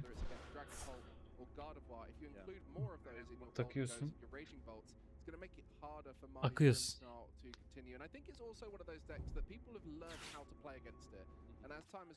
Oyunları pahalı. Pokemon'lar, Mario'lar fix $60 yani.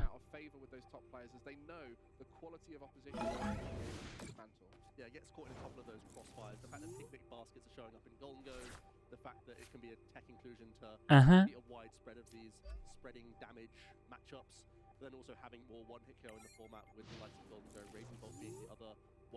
Enerjiyi koyduk.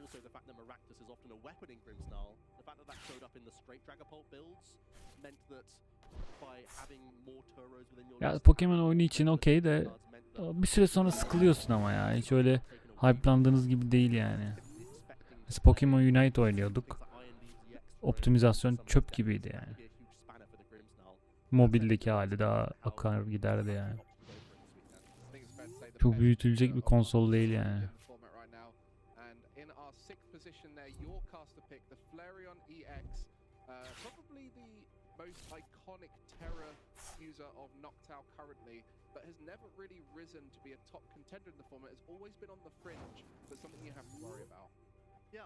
Hadi ver, güzel bir kart ver artık, yeter, yeter, yeter, beni bırak benimle kendi hali. Ben niye el oynayamıyorum her seferinde, bu piç yüzünden bir şey yapıyor bu.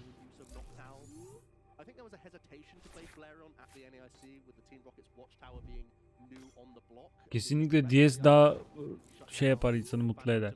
Hem görüntüsü falan çok daha güzel. Aha, Crispin. Ne yapıyordu Crispin?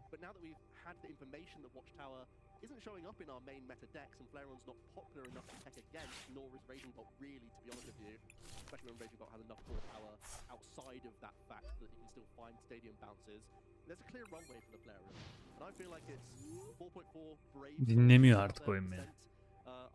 Going to be running this deck, hoping to dodge that 13% of Gardevoir. I don't think that's that tough. I like its matchups in other situations here. Yeah, and strong into the golden go. But Mr. Bernard, we've seen how the decks are panning out there across the room, but we got to see. Bunu çetiz artık koy. Bunu şöyle yapıp risk alıyorum ama yapacak bir şey yok. O güzelim enerji artık çöp oldu. O sordur yok. Bunu öldüreceğiz. 10 canı kalacak, anladınız. Şimdi boss order yok. 10 canı kalacak ya. Arkada bir karta vuralım abi. O da yine bu olsun. Yapacak bir şey yok.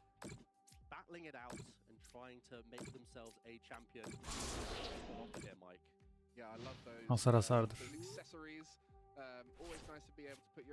Enerjilerimi attırmaması lazım.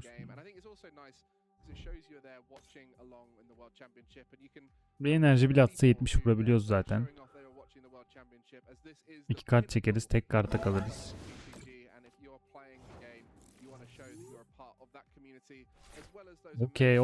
Okey. Çok güzel, çok güzel. Salak salak emojiler atıyor bu karşı tarafta bana.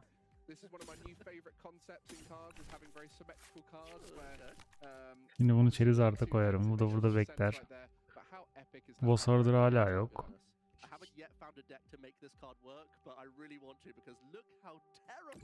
Bana bir 200 koyacağım. Çünkü arkadakine de vurmam lazım. any deck that you see out here on the table, it's inspired you throughout the weekend. Now you can take these Ne getireceksin karşımıza bakalım. start building your own deck and get involved. Tek karta kaldık. Fantastic time to be playing Pokemon. It means after the World Championships we're starting again with a brand new season. So there is a fantastic opportunity for you to watch the best players in the world take on some. Artık ne zannediyor bilemem. Bir sıkıntılar yarattırabilir belki ama Charizard'ımız var bench'te. Sıkıntı yok. Okey. O saldı bence oyunu şu an ya. Yapacak bir şey yok bence. Bitiyor maç, vereceğim şimdi.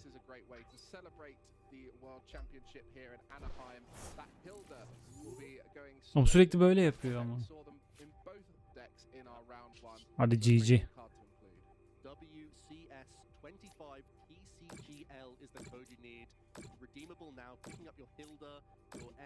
Formaliteden koydum şunları. Geçmiş olsun.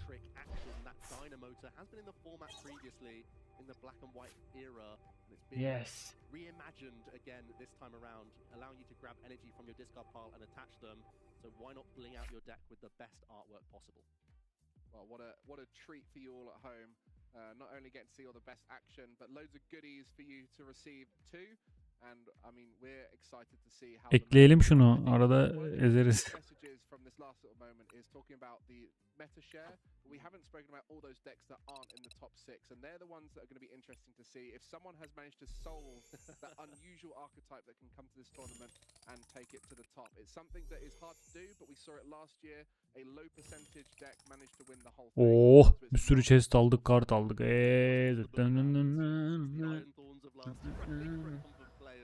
Even things like Joltit Box has an outside chance, even Typhlosion. Been picking up in popularity at least in the online scene where players are playing for fun and Musharna. their reps in all worlds. These archetypes may not have shown up in the day one meta share, but there could be one or two pilots who have cracked the code and made it go. What about Charizard EX? We haven't even mentioned it, coming out of Obsidian Flames and has Oy, güzel. throughout its time. Harley Quinn. İsme bak. Harley Quinn'den mi geliyor hocam bunun adı?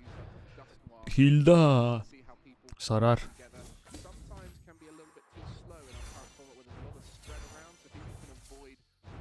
Master Ball muydu olan? Hızlıca geçtim onu. Uş. Renkler ne güzel. Coin atıyorsun. 50 daha buraya. O kadar enerjiye çok. Zekrom. Zekrom bir kez daha çekmiştik farklı artını galiba. Allah Allah. Allah Allah.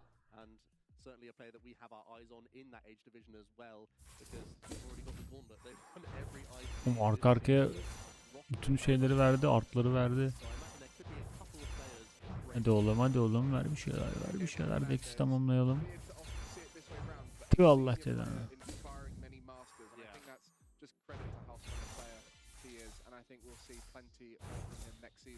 As he will be aging up in 2026 to the Master Divisions. You'll be seeing him on these streams, I'm sure. And for the rest of the players, güzel enerji. Many to watch out for. But is there, you know, for those players who just snuck in those 125th position, Emolga tatlı. do you think there is that story? Güzel şeyler çıktı. How important is it for a player to be consistently at the top throughout? Bayağı birikim yaptık. Could be the world champion. Like that's not just a phrase that we're saying and it's only really going to be the top 100 or so, you know, from every region, the very Ekleştik onunla da. Maç ne alemde? Oğlum ne konuştular ya? Diğer taraflardaki maçlar ne alemde? Burada da başlamamış daha. Scarlet maçı falan. Magnus abi ne oynuyor? Dune'un oyunu güzel mi ya? Reklam izletiyor Twitch'te bize anasını satayım.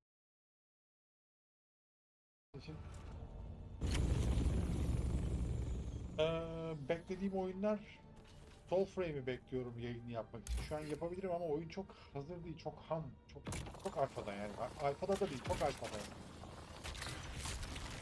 Onun gelmesine belki 2 sene var. Dune bir değişik ya. Dune. Fortnite indirecektim la ben.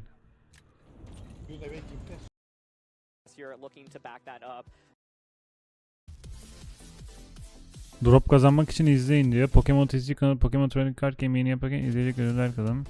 Ayrıntıları göster.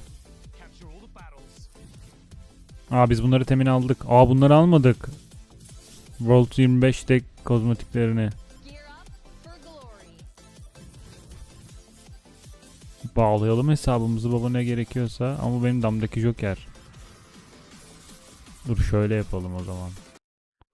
Fox Wizards Twitch hesabından izleyeyim ya. İzleyin, ödüllerinizi kapın siz de gençler.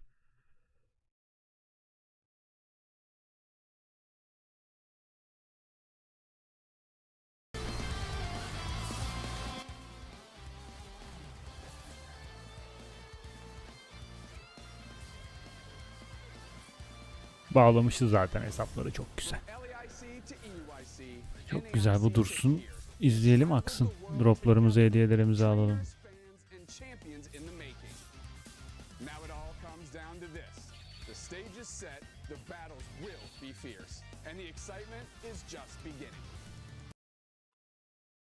Aha yayın.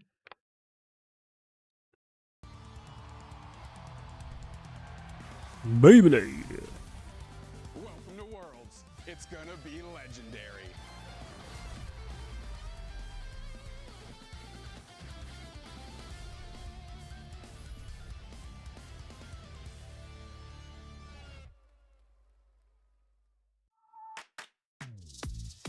Whether you're a long-time fan or just getting started, there's never been a better time to jump into the Pokémon trading card game. With thousands of cards, endless deck possibilities, and an evolving competitive meta, there's always something new to experience. If you're new, following the action is easier than ever. Here's what you need to know. Each game starts with a coin flip to decide who plays first. Both players shuffle their decks, draw 7 cards, and must begin with at least one basic Pokémon. If not, they reshuffle and draw again until they find one. Each player also sets aside Aynen 6 gördüm prize onları. cards, which are drawn when knocking out an opponent's Pokémon.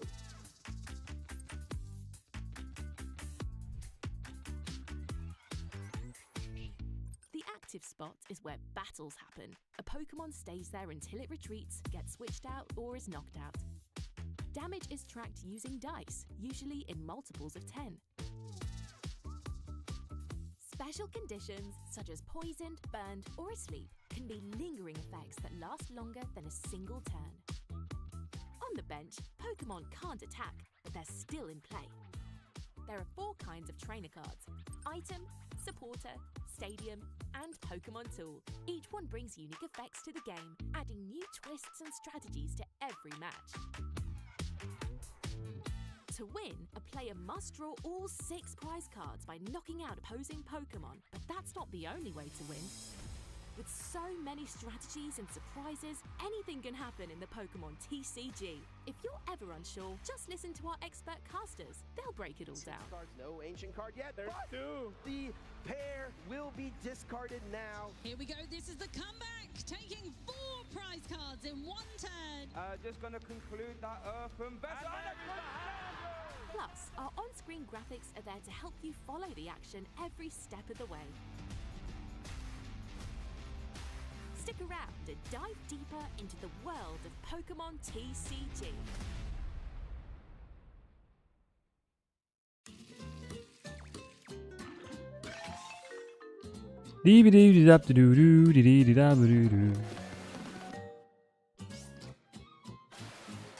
Gatito.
Well, what a phenomenal start to the World Championship in Anaheim we've had.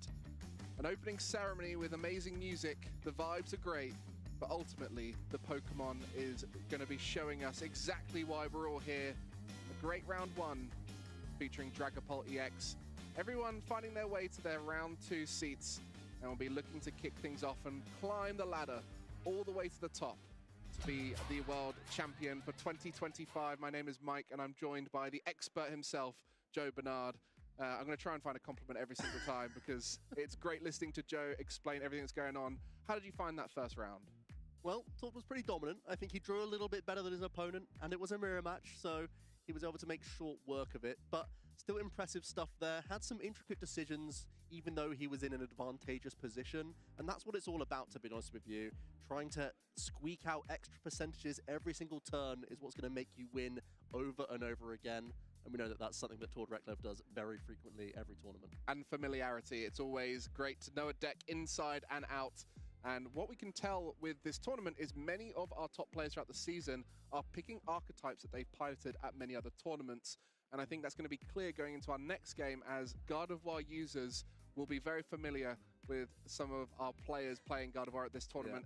Yeah. But of course, it's always interesting with archetypes like Gardevoir, like Dragapult, is see how those top players adapt, being one step ahead of everyone else. Especially with Black Bolt and White Flare, introducing a potential new Stage 1 line into the Gardevoir EX.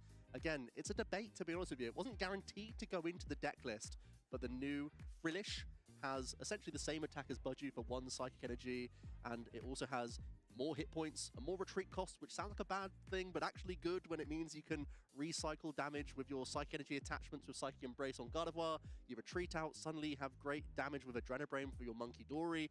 It means that it's a more annoying Pokemon to knock out, and of course it can evolve into a Jellicent EX. Yeah, our third most popular deck here at the event. Going to be looking to adapt and overcome the changed meta thanks to that Genesect EX elevating Golden Go to the top. Another card that we haven't really spoken about much is Air Balloon, that is featuring in that top deck, and I'm sure we'll see plenty of it. But for you, when you're looking at these World Championships, you're seeing people play decks they're familiar with. How important is that for them going into these early rounds where they're going to be the most nervous? Yeah, taking away those nerves is obviously a great thing. The better you're going to perform if you are confident and comfortable. And it means that your mental energy isn't so focused on, is this even the right thing that I'm doing right now? Like, no one's going to be out there doing that. I think even if you're picking up a deck, players have had a month since the NAIC over that. So they've had weeks and weeks to really nail down hundreds plus games, I think. You have to expect it with the caliber of competition that we have out there. Everyone's going to put a lot of time in. Maybe there's been some late jump ships or a few changes within decks over the last couple of days based on the metagaming and the discussions among players. But I think the general player in the room is going to be really experienced, because you have to at least back yourself to put yourself in the best position to win every game with your deck. You never want to be head slapping yourself for being like, why did I do that this turn? Or like, especially when we get later on in the day, it's an exhausting run when we're up against so many fantastic players. Like, every single round is a gauntlet for you. You really have to be on your A game, and the best way to do that is by being familiar with your pick. What about familiarity with opponents? Because this is something that, you know, you go to your regionals and you're very familiar with the top players within it, but then suddenly you're going to this international event at the World Championship and you come up against someone who you've never seen before. You're not familiar with their deck choices, you're not familiar with the way they play, how they tend to build their decks differently. Does that influence the confidence people are going to have? I think it influences the confidence. It also influences lines of play that you can think of, because especially when you're facing a name that you may not know from a different region, you almost expect them to have more wild tech cards within their range of possibility within their deck, just based on, we don't know what their metagame is like out there quite as well as you would know your own region. So maybe they have this random tech card that you hope to try and play around, but then push comes to shove and you're so far behind and your back's against the wall that you'll try something, and then you can get caught off guard with a random tech. That's the great thing about having closed deck lists. We don't know what we have to play against. We're normally playing against a range of 70 cards, even though your opponent only plays a 60-card deck. I think that's always happening at these tables in the early rounds. Well, for those players whose reputation do precede them, we'll be seeing how some of those are matching up going into their next round. Because yes, there's those players you're familiar with within your region, but there's players further afield who you'll be confident knowing the kind of decks they're going to go for. And you can see some of those matchups here. That top matchup going to be our stream game for the rest of them. Looking some interesting matches going on. Of Lens Knight. Geçen yaptım, nasıl almış? Geçen Lens Knight'te değil. Şey aldı. Unicorn aldı galiba ya. Aynen, Unicorn aldı. Not trying to win a traditional prize race, usually attempting to create an awkward board position for your opponent to overcome. Nathan Beck, a very consistent performer at the top level. Seeing Daniel Magna, a name we've already highlighted, up against Vincent Owen, two very consistent performers there as well. Alex Szymanski and Brian DeVry, also a fantastic matchup that we'd love to keep an eye on. But there's so many to pick from, and as fate would have it, we have Ne takalım Lens Knight'a? NAIC Finals, Isaiah and Riley. We couldn't say no to that one, Mike. Yeah, we're going to see two players very familiar with themselves and very familiar with the types of plays and decks they're going to be up against. And I think when we talk about the NAIC Finals, what were the decks these guys were playing?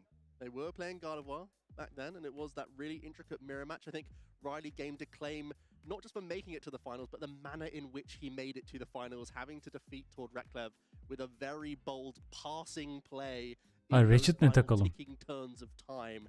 So Riley really made a name for themselves, and again, at the World Championships, having to face Isaiah once more, trying to get that redemption arc in his favor. Well, we're seeing 3 of our top 4 players from NAIC in our first 2 rounds, as third place Tord Reklev was just on stream. So you're getting a real trip down memory lane. Just a few months back, we got to see these players in action, and they are in their most peak form right now. Not a huge amount of sanki changes kendi for şeyi de iyiydi both onun. these players, as they will be competing with the same archetypes, but you have that question around what sort of changes have they made based off of the Black Bolt and White Flare? Yeah, that's one of those strange situations where you've just come off a tournament run where you did exceptionally well with 160, and you know that you've put a lot of reps in with that deck and have become a master within your archetype, but not Atak yapamadı ki hiç, baksana. The percentages of every İlk single baştaki ataklarını yapabilseydi belki iş yapabilirdi. Be it a tech card or a completely different builds within your deck, also changes basically every matchup that you approach. Well, the key at every event is what's Gardevoir bringing? What's the options available? There's so many great psychic type Pokemon that can be used, and many of them synergizing perfectly with Gardevoir. We're talking about Screamtail and Drifloon, which work synergistically with the damage attachment combination from Psychic Embrace.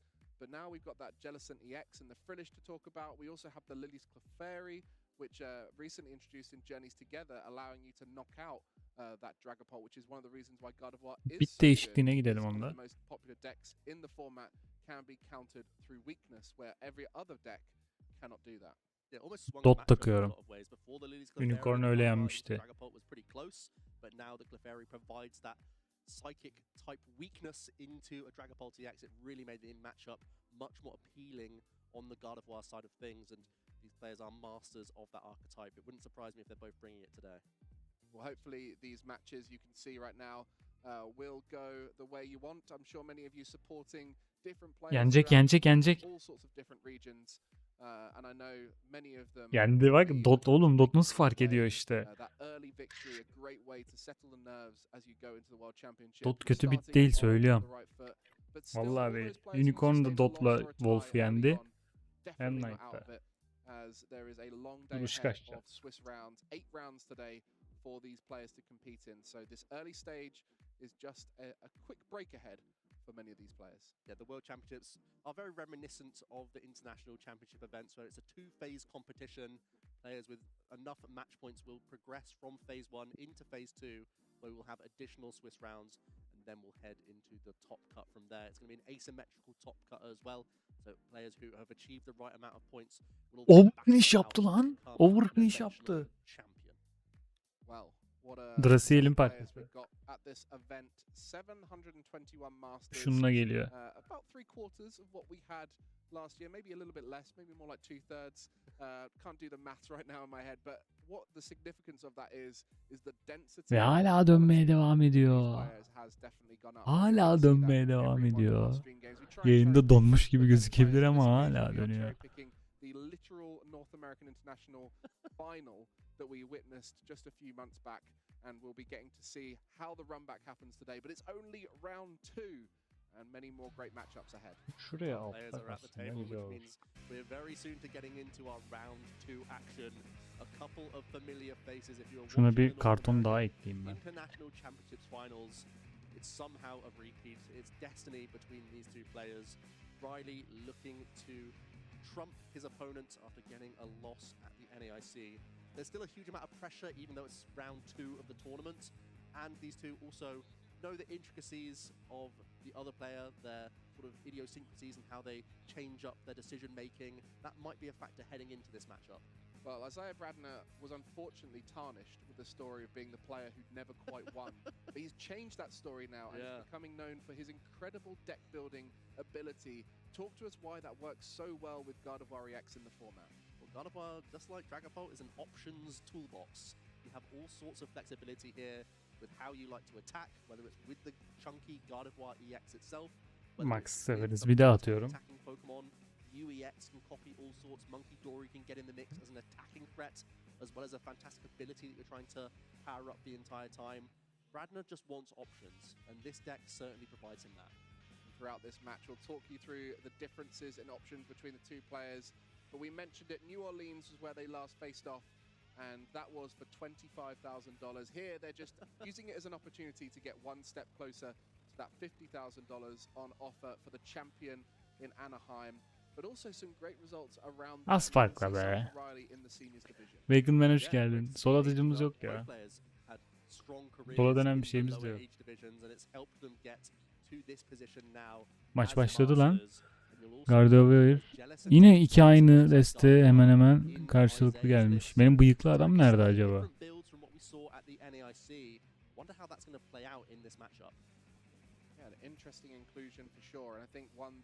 Many touted as not required, many thinking it wasn't a great addition to the deck, but Isaiah and I'm sure many of his testing team have concluded that it is a great addition and will be using it here at the event as we kick off our round 2 between Isaiah and Riley.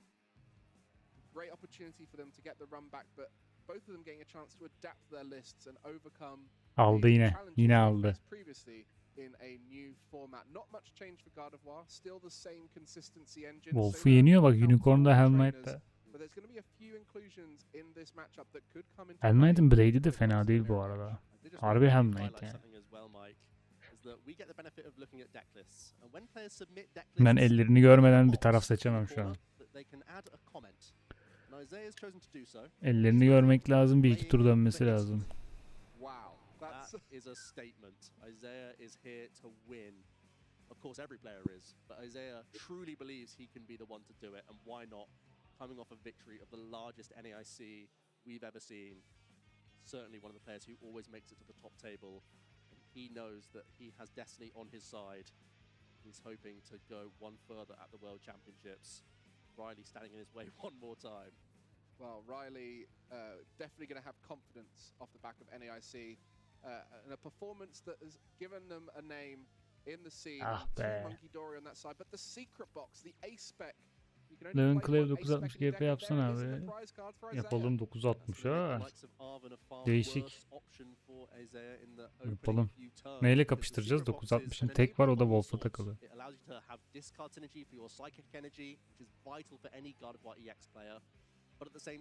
Yani Wolf'la kapıştıramayız. Wolf'a o zaman 760'ı takarım Wolf'a golemdekine.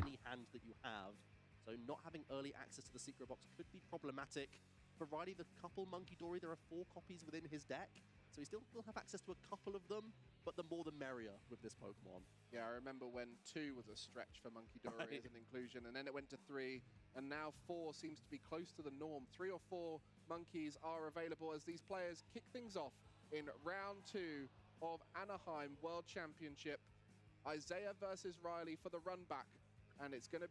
Bu arada Gear Point var aynen. Tamam, Gear Flat dedin sandım, dedim ne alaka?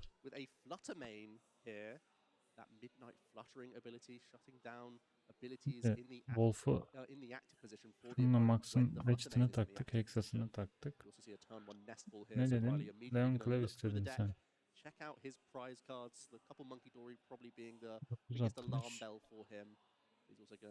Tamam. Cheerpoint de geldi. Değişik oldu. Çok titreyecek. Cheerpoint çok titriyor ama güzel saldırılar yapabiliyor. Biraz riskli bence o yüzden. Gardevoir EX, the Psychic Embrace, is the lifeblood of the deck, which means you also need to start discarding Psychic Energy as you go. As you tick along, searching through to get your stage 2s developed, to get your prominent attackers set up, you also want to be pitching these Psychic Energy so that you can access them whenever you like. 7.60 reach'te Hexas'ı. Well, that route's going down, and just a continued deck check here, confirming all those cards. And I think what's interesting with that Fluttermane in the active, it was a card that when it came out was popular as an inclusion to disrupt in the active. But since then, other disruption options like Budu have become more popular. Why are we seeing Fluttermane come back into this Gardevoir deck? There's a few reasons. Obviously, the Midnight Fluttering can frustrate a few opponents. There are some crucial abilities that you would like to Çok sekiyor bak. Kendi kendini bitirdi baktığında. Zero point yüzünden. İki farklı kişi attık. Belki biraz farklı atılsa iş yapabilir.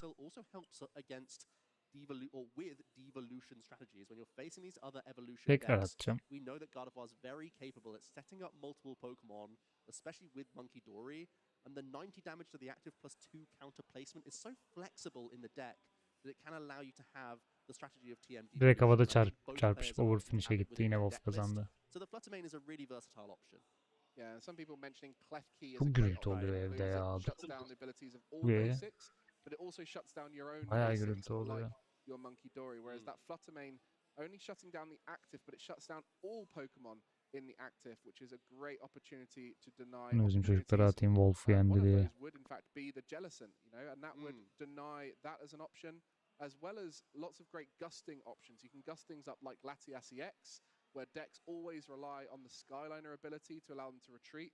Fluttermane is a way to gain back a turn into those decks which might struggle otherwise. So high-level plays will be opened up for Riley throughout the tournament with that inclusion, but getting that fundamental Ralts down on the first turn, as well as a Monkey Dory with a Dark Energy attached, setting up that Monkey Dory battle that you like to see of as many Wolf harbiden öyle ya. thanks to that Artisan, which unfortunately has been provided to Isaiah in return. Emlight Wolf'u yendi az önce bir 2-3 defa. 5.60 dotla yendi vallahi çatır çutur. Acımadı yani. And as we know, Isaiah is always diligent at checking out those prize cards, so he's going to be doing that quite routinely here. Actually had an Artisan in hand, so it wasn't as Emlight 5.60 a scenario dot. possible to hold that Artisan, but I think that's the key with Artisan. Many people are worried about giving away information to your opponent or giving them the opportunity to place their own non-rulebox Pokemon down. But a lot Denemek lazım. Hiç Kobalt'la kapışmadım. Enzo ile buluşursak onda Kobalt var, onunla kapışacağız öyle. Confident that if he gets that Monkey Dory and the Ralts down on that first turn, that's going to put him in the best position to set up a game-winning board. Oftentimes it is going to be a case of whoever has more Monkey Dory with more Darkness Energy attached is typically going to be in a better board position, to be honest with you. Grants access to more healing, as well as just more access to taking out crucial threats. So keeping up on the Dark Energy attachments for the turn, in addition to the Psychic Embrace attachments, is going to be one of the things we have to follow during this game. We see the Frillish come down straight away from Isaiah. No energy attachment whatsoever. Kobaltik yapmış ya da elevate bitim yok ya. Bir türlü denk getiremedim maalesef. Ama sıkıntı yok. Şarkla hepsinin içinden geçeceğim yakın zamanda. Şarkı öyle bir atıyorum ki eğik. Direkt o uç sivri kısımları paramparça ediyor. Ya da sahanın uzağından sahaya yakınlaşmadan uzaktan böyle basket topu atar gibi bombeli atıyorsun sahanın içine denk gelirse. Direkt rayın dibine gidip raya oturuyor. Hiçbir yere çarpmadan böyle laps. Şöyle gidiyor.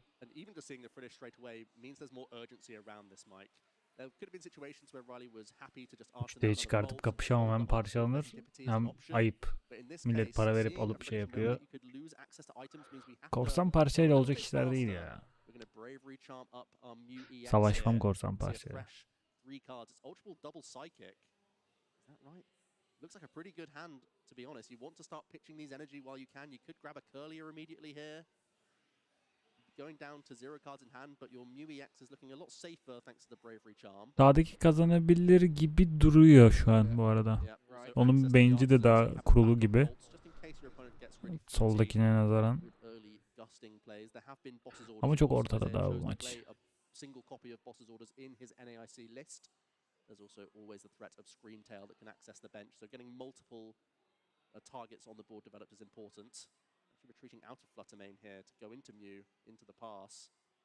Wow, well, Isaiah didn't do much on that first turn. Set up all the Pokemon, but no supporter was used, no energy was attached.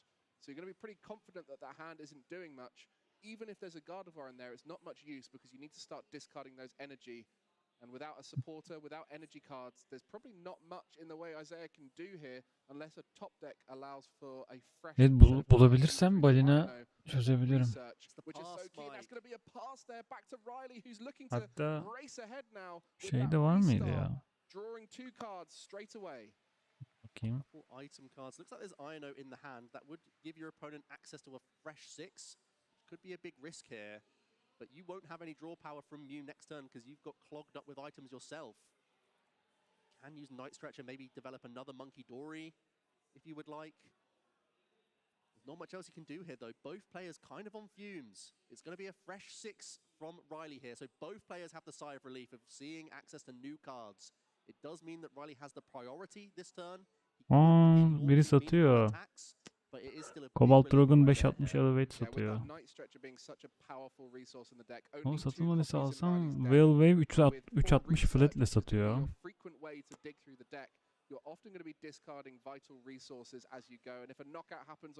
Bunları kutulu edinmek istiyorum ama işte ya. Kutusuz edinmek istemiyorum yani.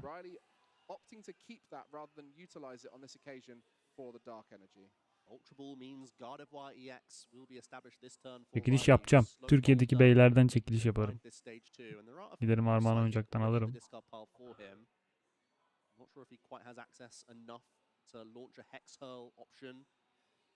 Also eyeing up potentially Screamtail from the Artisan here. Could try and take out a Frillish or a Ralts if you would like. There's always a bit of cat and mouse going on in this matchup where a lot of your low hit point Pokemon self-damage, and that could open the door for Adrenabrain from your opponent to punish you. So trying to still make meaningful math happen without over-damaging these Pokemon is still really vital. With that Artisan in play for the rest of the game, both players playing İkiye Artisan, no satıyor. way to bump it.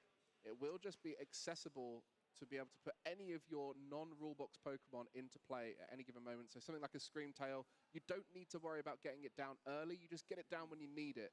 And that's a very powerful position to be in.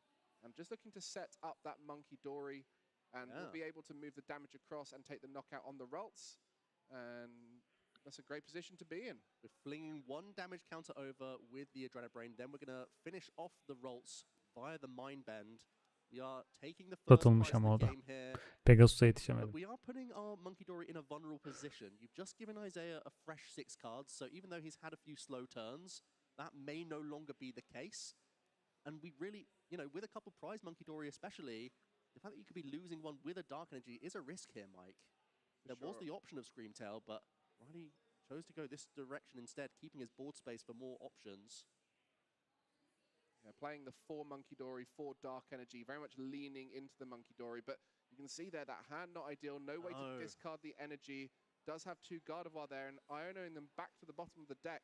That is not going to make it easy to get a Gardevoir out this turn, so we likely will just see an Oceanic Gloom from the Frillish to try and slow down Riley. It does set up a potential TM Evolution if that's found as well, which is taken off the top. Now you could evolve into Curlier and TM Evolution. Evet, çekiliş yaptık. Yok, daha önceden çekiliş yapmıştık biz ya. İlk kanalın ilk zamanları da.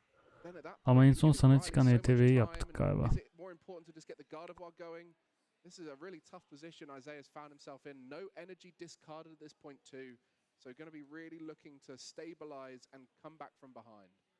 No Oceanic Gloom isn't doing much in the way of damage because there's already Adrenabrain developed. We're going to quickly tap the Artisan here to gain access to an additional basic Pokemon. The game plan is quite different for a build with Frillish and Jellicent TX because you're still trying to work towards a TM. Pokemon çekilişi gelirse ancak ICS'den sonra gelir. Çok pahalı çünkü ürünler. Countercatcher being a vital one, Rare Candy being a vital one, meaning that if you take out 1 Gardevoir, 1 Ralts on the bench isn't sufficient. It has to be a Curlier already developed. And of course, there's still the mini game of more Monkey Dory is better, and that's why Isaiah now is going to ask him for a second one.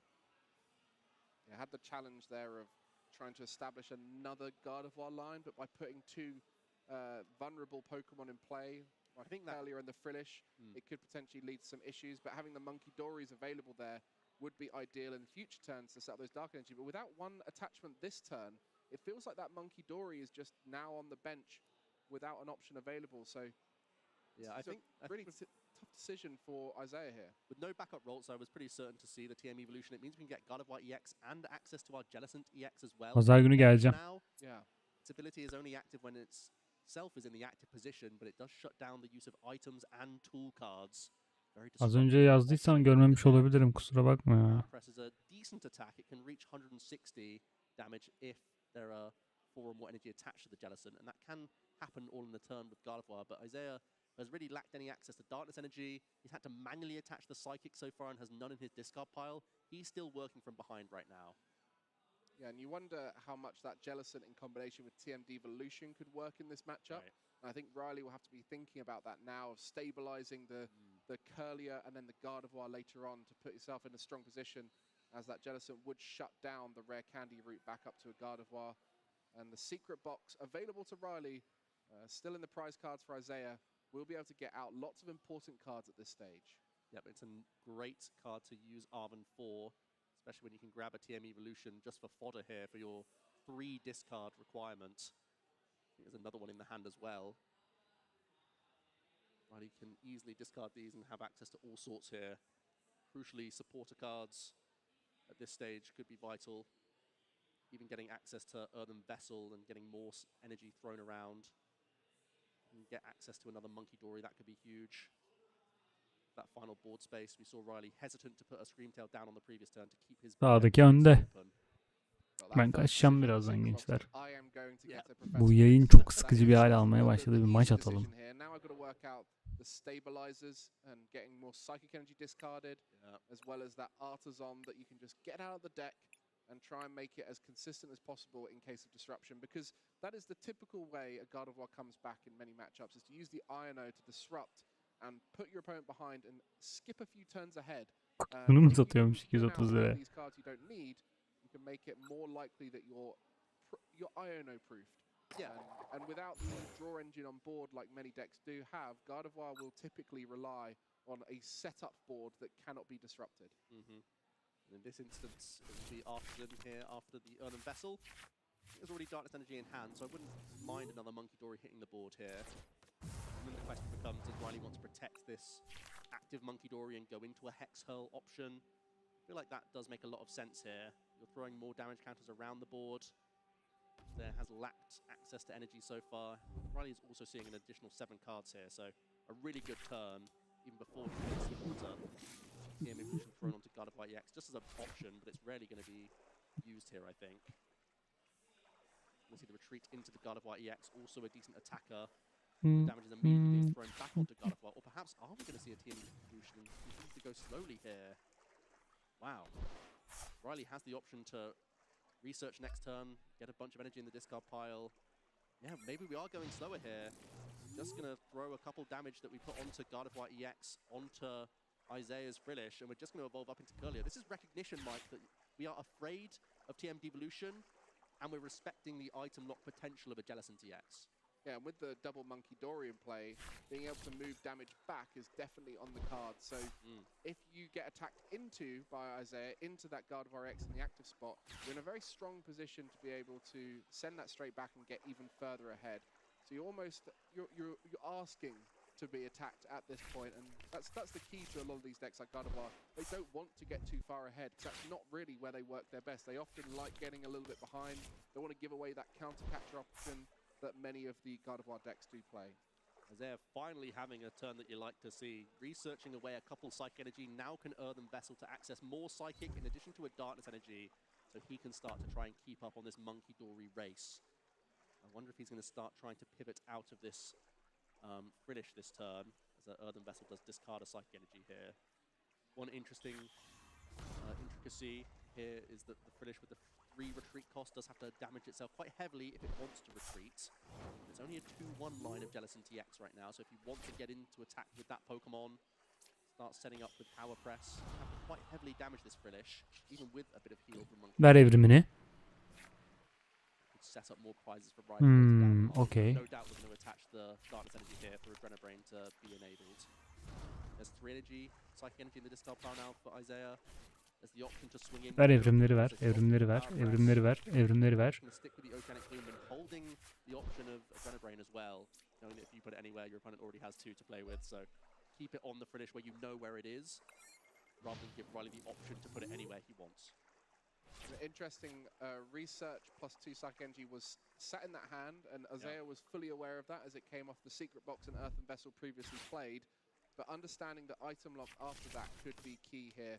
And this is the intricacy of the matchup. That Jellicent, we're seeing it being prioritized by Isaiah, recognizing how powerful that option is.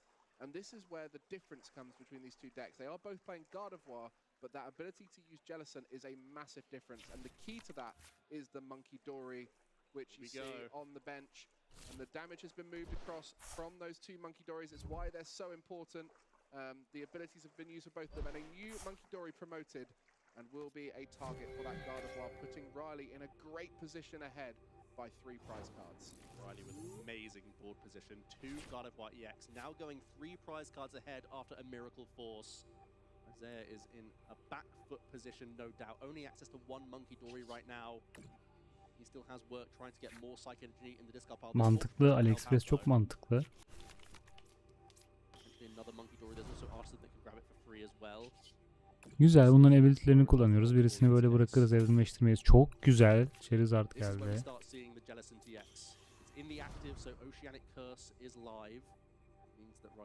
As long as this Jellicent EX is in the active position, won't be able to use item cards or tool cards from his hand, and that is still quite disruptive, though Riley has set up his board before all of this lock.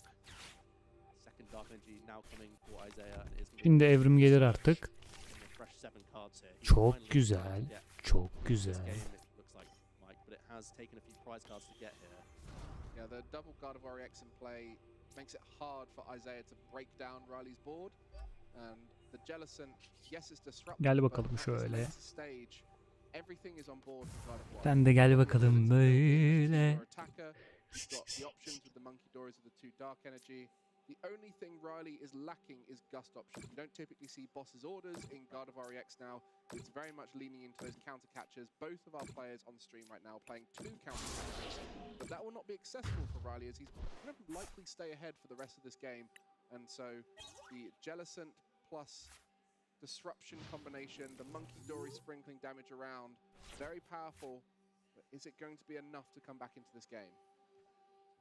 There with 6 damage to play with. Let's stick it. It's like just on the active Gardevoir EX here. Bizim drop ne oldu ya? Just going to deal 80 damage, not going for the full 160 that it can do. Kazanmışız, drop'umuzu almışız. Bak sağ taraftaki yeniyor. There does still have access to potentially sneaky plays with a 3rd Monkey Dory set up next turn. You could still triple Adrenabrain, the other Gardevoir EX that's on the bench for Riley, and then Devo them both, all in the turn. That's even if Riley heals the active Gardevoir twice with his Adrenabrain. So Isaiah is still lining up a really strong play here. All he needs next turn is Darkness Energy and Counter Catcher, provided Riley can't target anything but the active position for Isaiah. And that's likely because he's currently cards, doesn't play Boss's Orders. And there's no space for Screamtail either. So I actually think Isaiah is setting himself up for a crazy board swing next turn.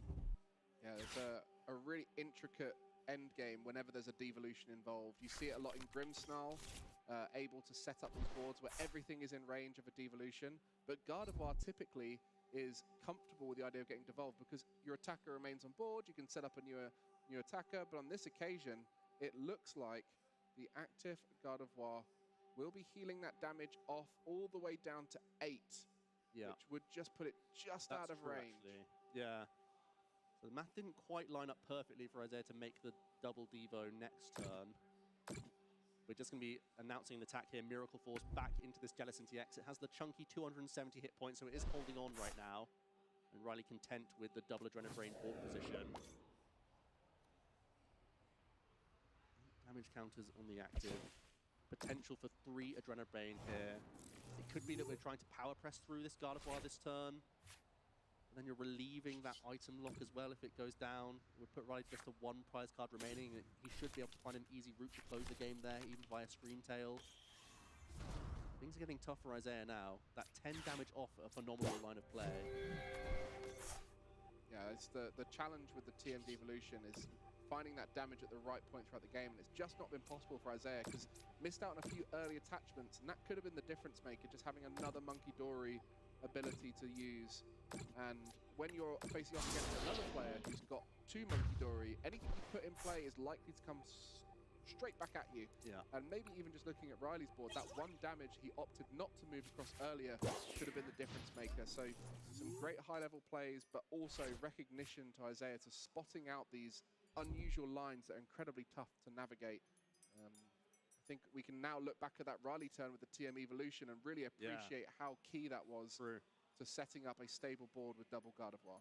It's a nice find from Isaiah, grabbing an Earthen Vessel, so we'll be able to manually attach a Darkness Energy here. Now he's at maximum monkey potential here. He plays 3 Monkey Dory in this build. He's had to concede some space for the Jellicent line. It means he can start throwing damage counters around at will. Does he have access to any counter catcher here? I still feel like targeting Monkey Dories is okay for a turn. If you can continue to set up damage whilst taking out a Monkey Dory, it limits Riley's options. Riley on a quad monkey build, but of course there's still, I think, at least 1 in the prize cards. There is still 1 in the prizes. Well, there's also 2 Dark in the discard and both Night Stretcher, I believe. So this could be a great opportunity to remove the Monkey Dory. But as Güzel, 10 canımız kaldı. Riley just looking to navigate through 2 more knockouts most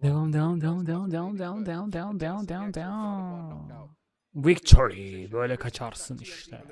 For Riley to think about to remove the Gardevoir EX from play, and that would make it really hard for the Monkey Dories on Isaiah's side to be useful, and you can just see the complexity of this matchup. It completely changes the way you navigate the board. You have a lot more of these slower turns where you're focusing on spreading the damage while slowing down the opponent. İlk kartın Fırat çıkması. Şaka mı? Targeting all 9 damage counters onto this Gardevoir EX via the Monkey Dory. But does this active Jellicent just have to punch into Gardevoir here? You can see a 4th energy commitment. That does open up power press. Öbürü bir tane Pokemon öldürememiş hala ya.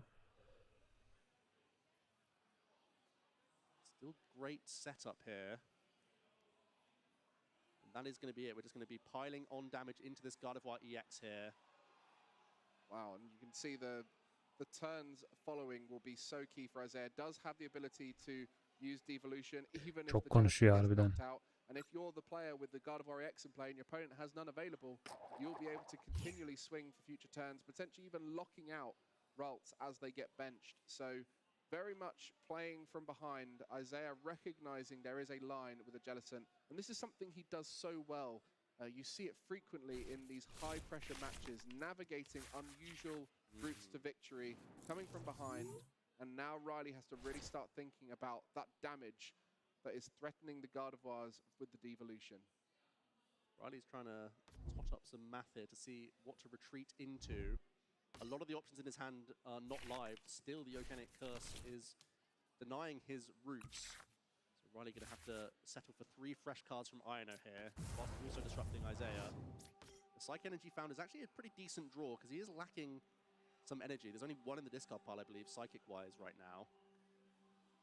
So he has granted himself access to attack with something else here. Maybe the Fluttermane receiving a Psychic for the turn attachment. Then we're pivoting out of our Gardevoir EX. Lining up a Hex Hurl. That would be enough to KO the Jellicent EX, of course, before even thinking about your Adrenabrains. It also sets up a different attacker that can at least put pressure on the opponent, even if there were to be a devolution strategy employed by Isaiah next turn. It's not a super threatening attacker. It's not something like a Screamtail that your opponent's almost forced to respect. But it is still creeping you closer towards winning the game. Of course, Riley only requires 1 prize card to close out the game after taking out this Jellicent this turn. You can just see the damage being moved onto the active Jellicent, not to try and get it closer to being knocked out, but just to try and remove the damage from play and not leave it on the board for Isaiah, and just sprinkling 1 across 2 Pokemon, making it as hard as possible for that Monkey Dory to move the damage back over onto that Gardevoir EX which was healed earlier, and one prize card remaining for Riley. Biliyorum ama oynamadım. He manages to pull this off. It will be one of the greatest comebacks of this event, and we're only in round 2. I can almost guarantee you that, as we see the devolution is in hand. What's the plan? Don't see an Iono to go alongside it. That would make life a little Rare kendi. Does he have access to Pheasantipity EX himself here to come into play when your opponent only has one prize card remaining? The liability of that 2 prize Pokemon is really gone. We'll start seeing energy being flung around by Isaiah. It's going to be the Arven choice here. Nedir o Azizo?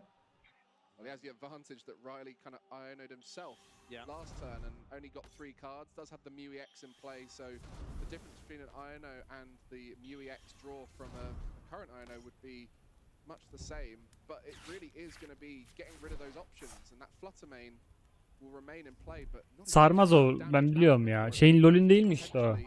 Knockout a Monkey Dory, so Riley really going to have to find a way around it. And with the Gardevoir EX being in the active spot doing devolution, this is going to be a fascinating. Enerjimi mi attı?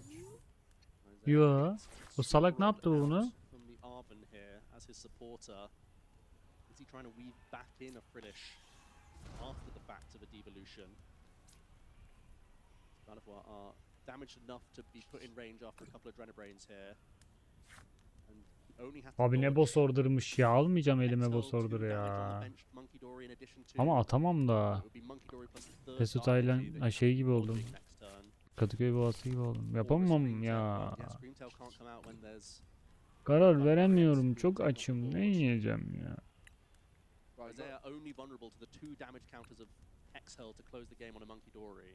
Pokémon tool kartı ya sanki.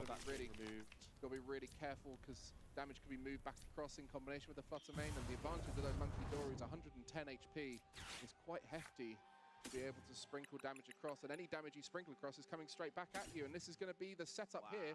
3 damage moved across twice onto that Gardevoir. You see the last bit of damage moved across, doesn't want to leave anything in play for Riley. Is going to be using a TM devolution, and now Riley has no way to power up any attackers as Abi Mesut Ağa'yı tanıyoruz.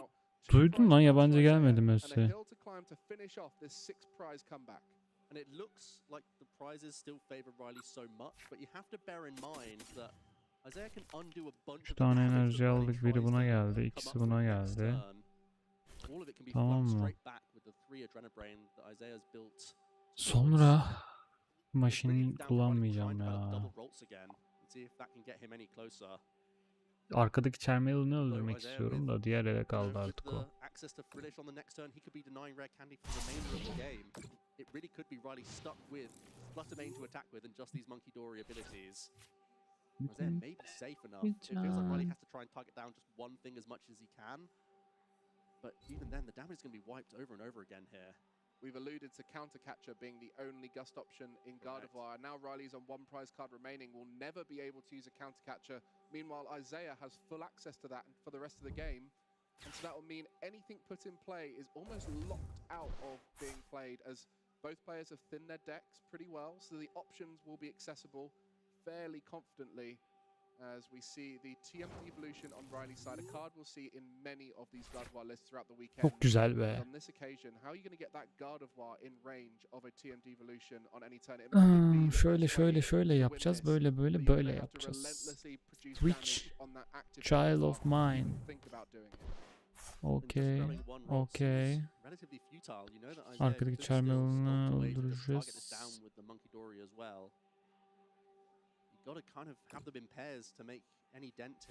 Bir bakacağım, yayından sonra şey yaparım.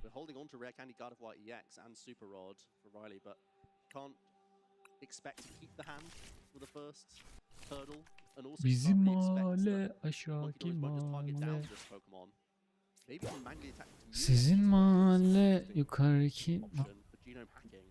Bak şimdi 2 içeri zart olasılığı da gidecek paşamın. 70 vurmuştuk ona zaten, o 100 oldu. Buna da böyle bir şeyler atalım. Hala böyle yapıyor emojiyle ama.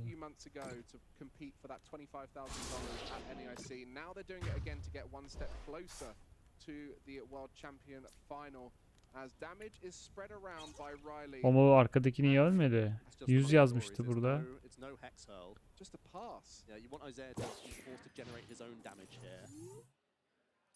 Important to note with that Flutter main in the active, the Gardevoir EX cannot Psychic Embrace this turn, and that will create an interesting scenario. The counter catcher we mentioned has been used to bring up a Monkey Dory, taking away that Adrenabrain. There was an energy in the disc up while they're attached, thanks to the Monkey Dory now being in the active spot.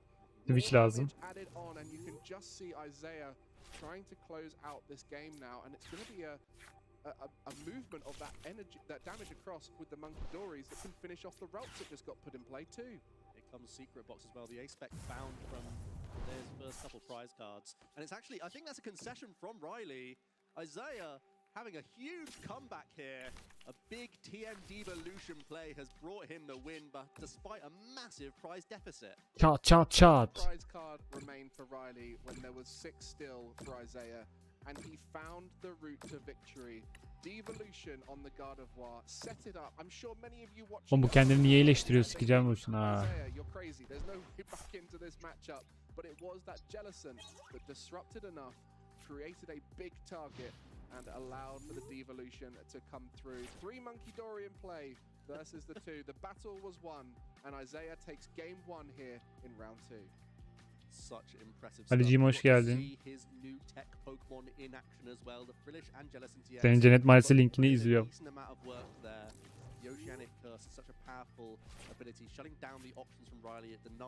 Oğlum temiz sağdaki çocuk öndeydi. Nasıl bu soldaki 1-0? Ya da ters mi gösteriyorlar? Nasıl ya? Maçı çevirmiş oğlum bu temin.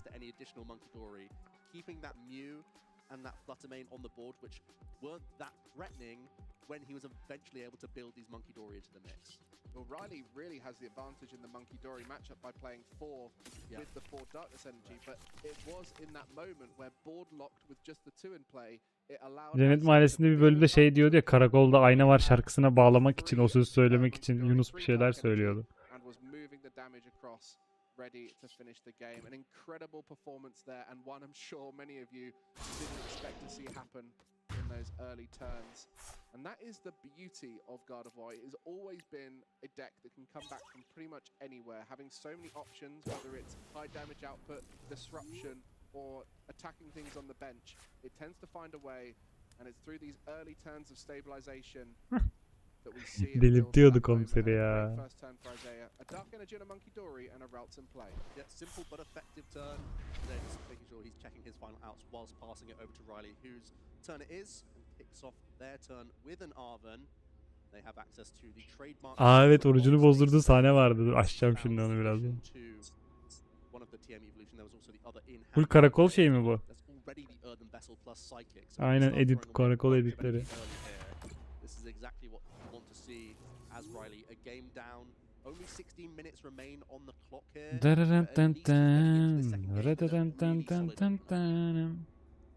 I think this is the key early on, is the Dark Energy. Finding that as early as possible. It's a great attacker for your team. Bana bir yolluk ya. It is 110 HP. A little bit tankier, so it can sponge any early hits with, say, something like the Budu in many other matchups, or in this occasion, the Oceanic Gleam of the Frillic. İCS şeyine baktı mı, sana attım PDF'ini? Having those manual attachments be Dark Energy rather than having to use a Psych Engine. You can see exactly that there. The TM Evolution, the Artisan comes down. That Secret Box just so good at setting up the board early on. Riley making no secret of what this box is actually trying to do. It's trying to accomplish a nice TM Evolution, and that's exactly what we're seeing. Double Curlier established, holding on to Professor's research for next turn. Oh, it's 1 Curlier being found here. The other must be in the hand then, because it's not in the prize cards right now. It's the Mute EX Boss ordered in the prizes.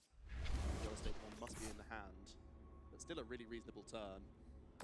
I mean, it can't get much better than that going second. A Dark Energy and a Monkey Dory, a Curlier with TM Evolution. Bugün kaybetmedik, şükürler olsun.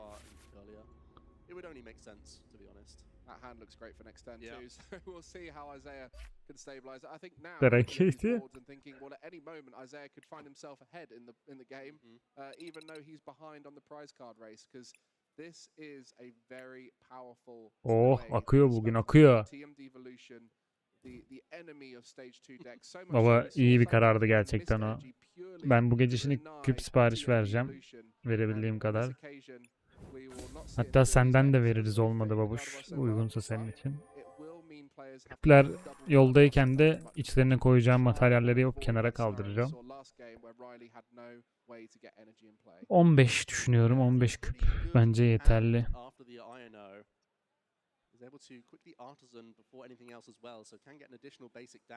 Oğlum ödülleri aldım ben ne yaptım? Paket verdi açmadık mı onları?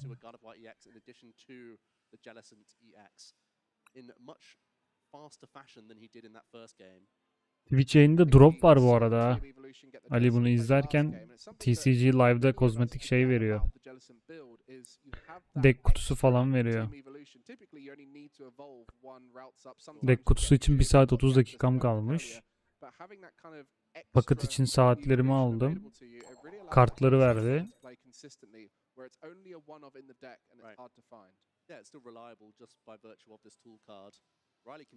Yok yok bana diyor Aziza. Temu'dan en son aldığım satıcıdan alacağım mecbur ama bir AliExpress'e de bakarım küpler için. Bu gece bir araştıracağım. Çünkü bir tane banlı satıcım var benim gözümde nezdimde. Bazı küplerden memnun değildim.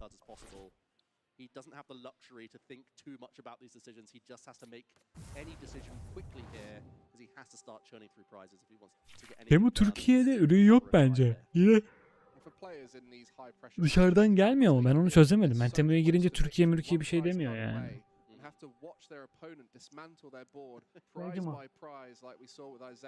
It must hit you hard when that moment happens.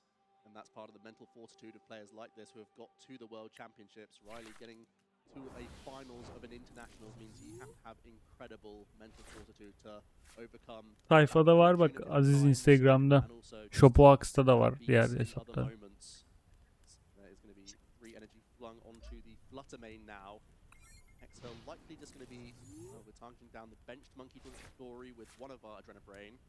Pokémon oyunlarının şeyleri kağıt maketten küp içinde tasarımları 3 boyutlu.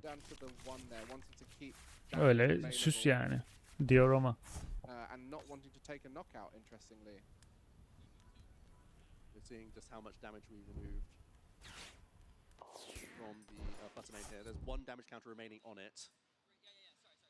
Yeah, they're just making sure. Yeah, just confirming how much they were healing. So we were putting 2 counters onto the active Monkey Dory, putting it down to the 90 for a Hex Hurl knockout. And Riley's done exactly what we've mentioned. He has to start taking these prize cards. And it's so important when you start trying to play faster to get those games in, making sure you do things properly and don't misplay with the damage movement, the energy attachments, and all these kinds of things. So Riley's going to have a real challenge here in what can be quite a slow matchup. We saw it last game. It can really slow down, especially with Jellicent. And it can really affect the ability of your deck to perform in those speedy games. As the Earthen Vessel Baba tarihe yakınlaşınca onu yaparız bence. Hatta 1-2 gün önce ya da aynı gün falan.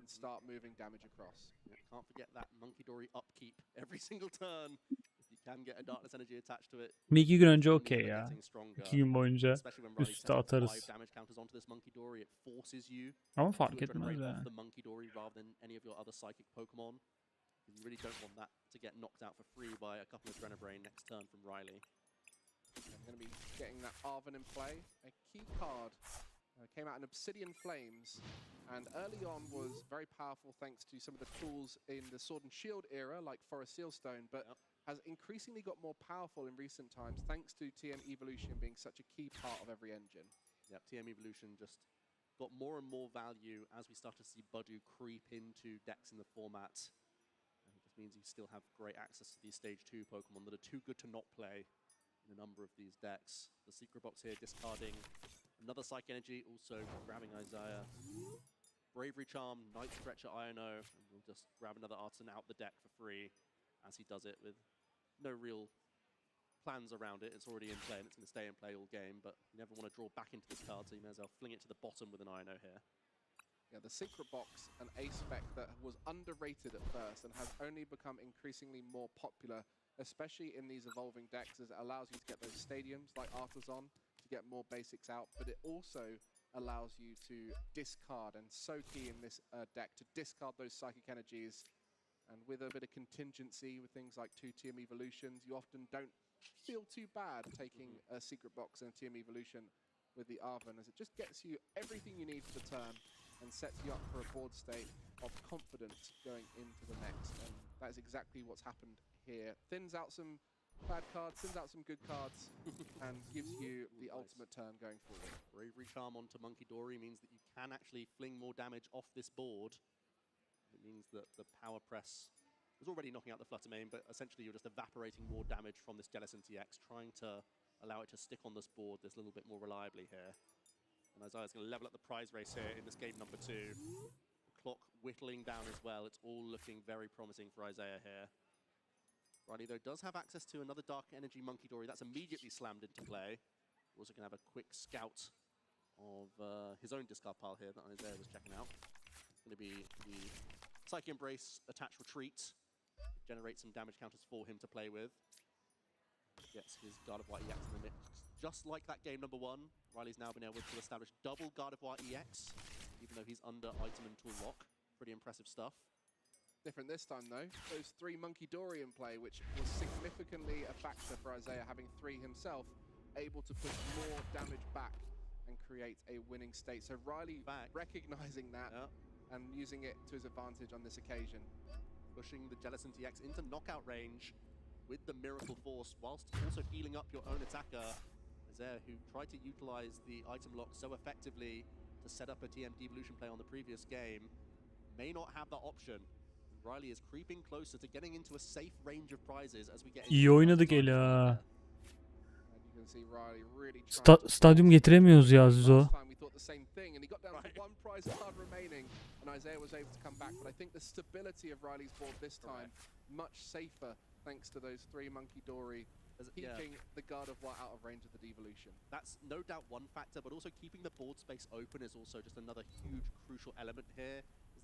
Ya en azından şimdilik öyle. Sen yine sor ara ara da. In those final few turns, even putting down something like a Lily's Clefairy EX to play around TM devolution at this stage feels like it could be really valuable, but always keeping that bench spot open. He wants to get Screamtail in the mix, he can. Isaiah here using Light Stretcher to re-establish a Jellicent EX on the bench, and will once again try and disrupt Riley down. Isaiah has been capable and confident sitting with more prize Aynen Kültür Park'ta yapıyoruz. throughout this entire set.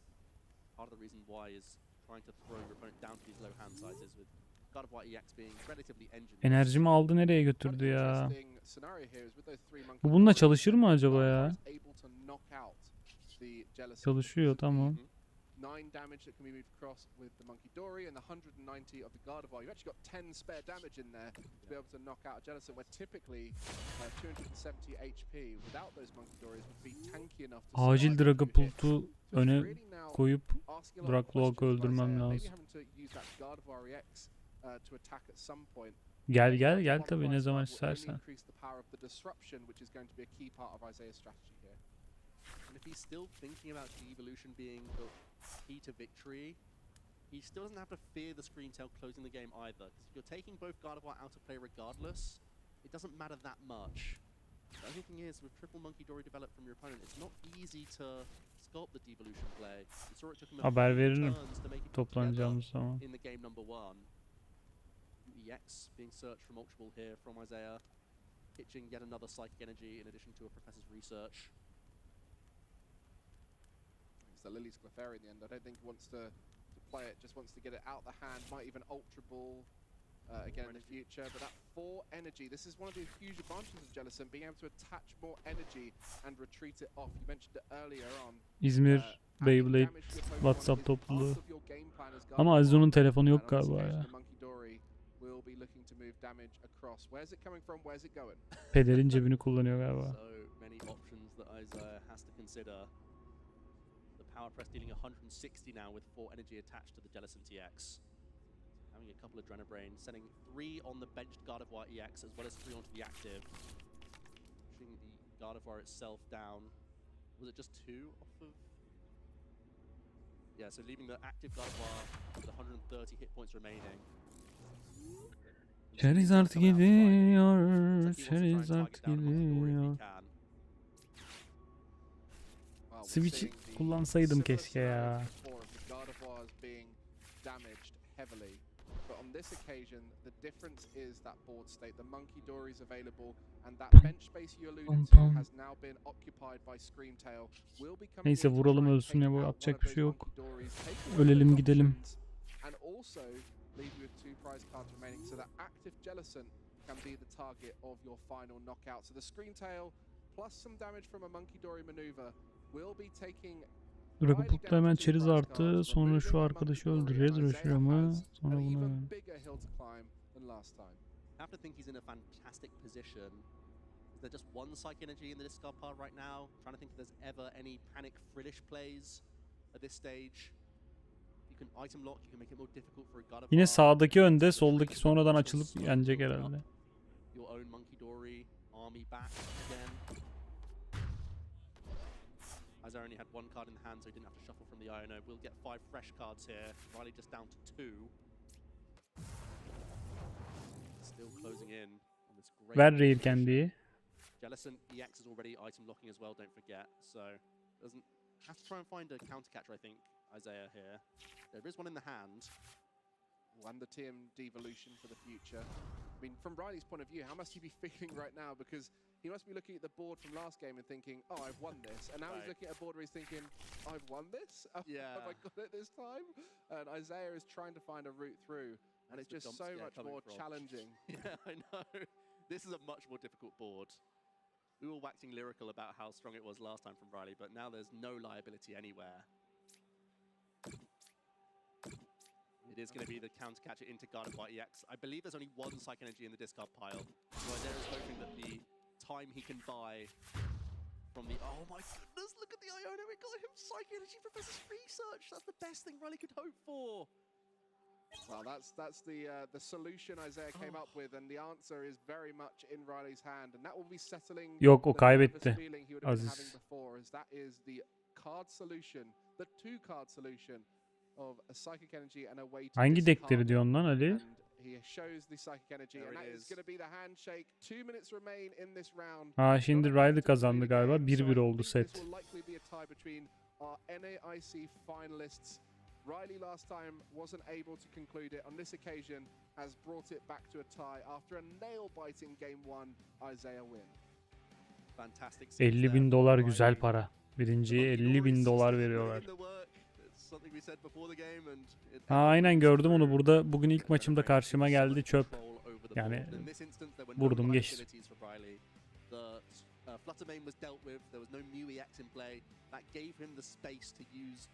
Yanlış hatırlamıyorsam $50.000, evet. 32. olup 5K alsam bile TR'de iş yapar kesinlikle.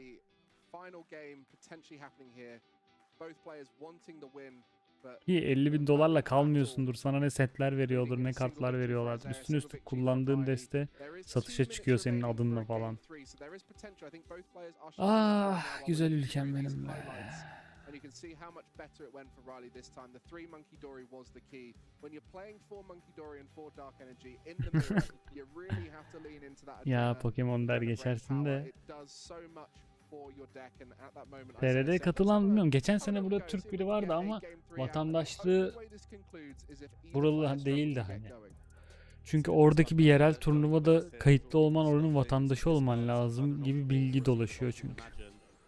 Ne kadar doğru bilmiyorum o bilgi ama Türkiye'den gidip katılabiliyor musun hiçbir fikrim yok.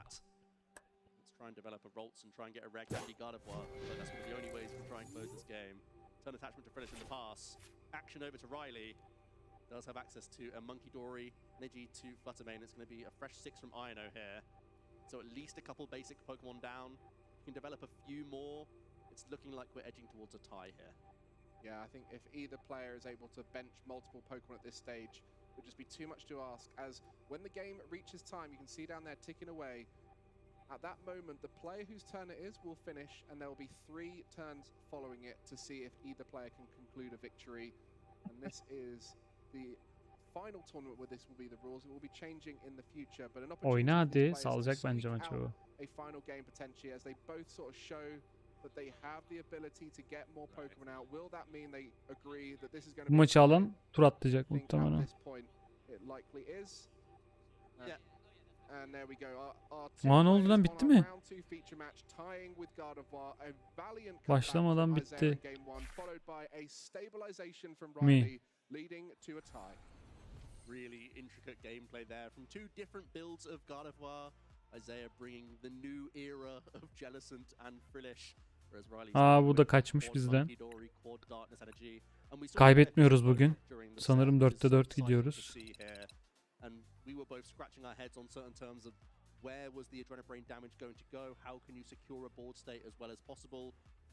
Bunlar bir daha mı oynayacak? Gidiyorlar mı?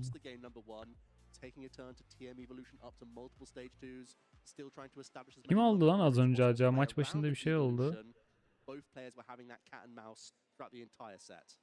And how much is this Jellicent EX being an unknown factor, something that people haven't tested much against, haven't understood how the matchup can go, and even that devolution, something that's kind of been added in for this event. Zaten şuraya çıkıyorsan direkt bir meblağ alıyorsun ya. Sonuçta burada 100 kişi yarıştırmıyorlar gün içinde.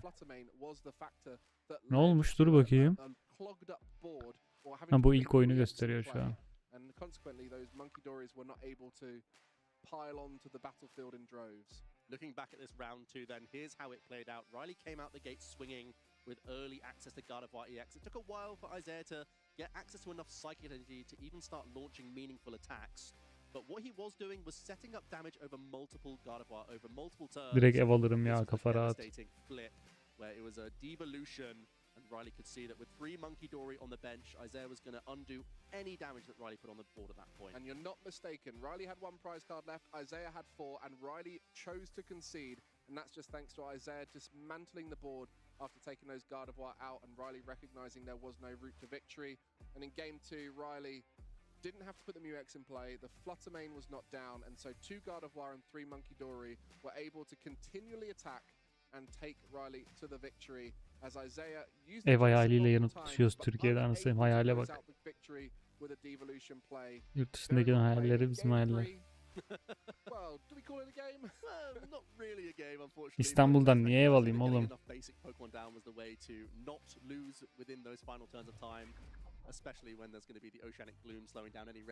Ayıkamadım ya, son şeyi tam chat'e bakarken yine gösterdi de. That's this Goliathopod. So really, Beelzeboy is ABA weak into this Goliathopod, meaning that his lead Pokemon's weak to it, and another Pokemon is weak to it in the back. So you're forced kind of to just play out this matchup. And I want to point out that we didn't point it out before. Bir tane şey yapmayalım mı? Dur bakayım. Bağlayabilirsem. Completely walls off the charge attack damage from the Slappers. Not only that, forcing Beelzeboy to spend a shield. I mean, you say he's ABA weak to it, but the Goliathopod has a lot of play, even into the Tinkaton as well. So absolutely brutal lead and matchup for Beelzeboy. Let's see what he can do here. Even if you look at the backline matchup, this is tough for him because he doesn't have great matchups in the end, especially the bayağıdır var ya, geçen ay ortası geldi Beyblade'ler. There's no grass type to counter it. And now you're just going to be able to soak this energy, going for the Ice Beam, which you might think is a little weird, but one Ice Beam, even though it's not same type attack bonus, will do more damage than the water type attack of the Lapras, which might surprise you, but it is the correct play there from Beelzeboy. And now the Shadow Quagsire is going to be coming in. Like you mentioned, it's going to have that Protect Shield advantage, and he's going to have an awesome time.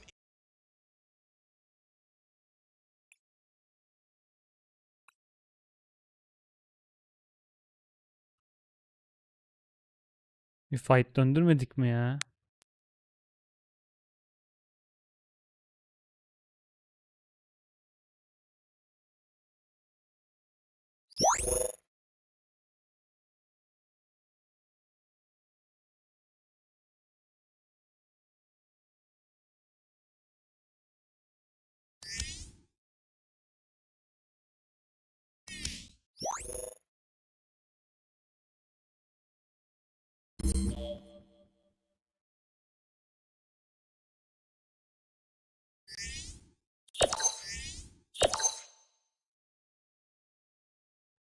Hadi Allah'ım ver bize şunu.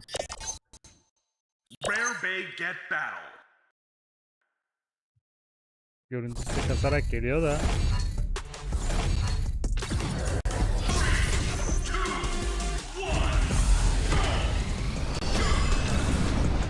Bir şey yapılmıyor artık. Tıklanacak bir şey yok. Kendi oynuyor bu arada. Hani öyle ekrana dokunuyorum da belki vardır bir hilesi diye.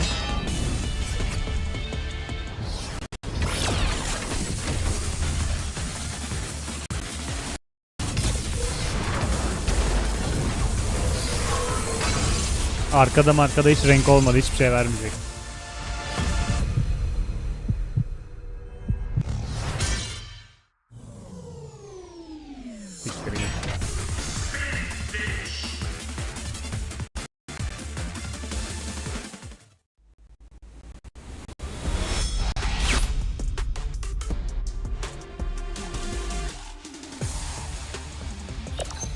Kuponu götümüze sokarız artık.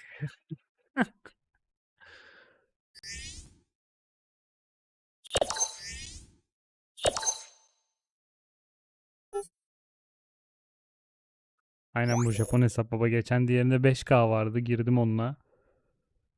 Hiçbir şey çıkmadı. Parça bile çıkmadı yani. O bu niye çarpan soruyor bana? 74 çarpı 5 kaç yapıyor?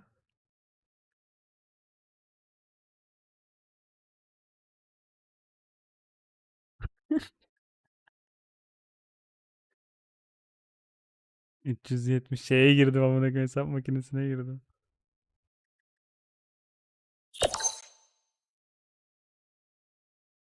Beytüp ne lan? Ha bunlar var burada. Ne var ya?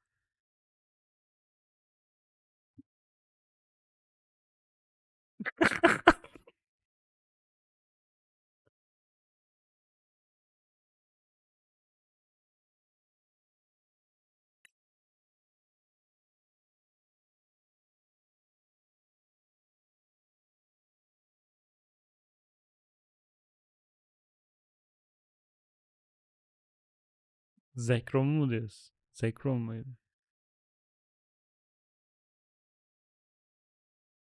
Because you might run into tough matchups, you might just run into some funky teams because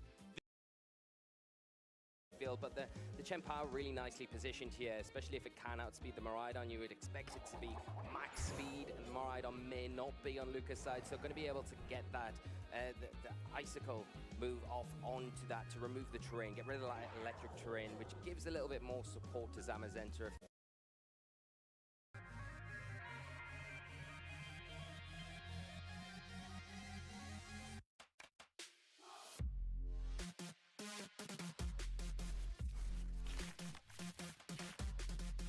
I'm from France and my name is Thomas. This win means a lot for me.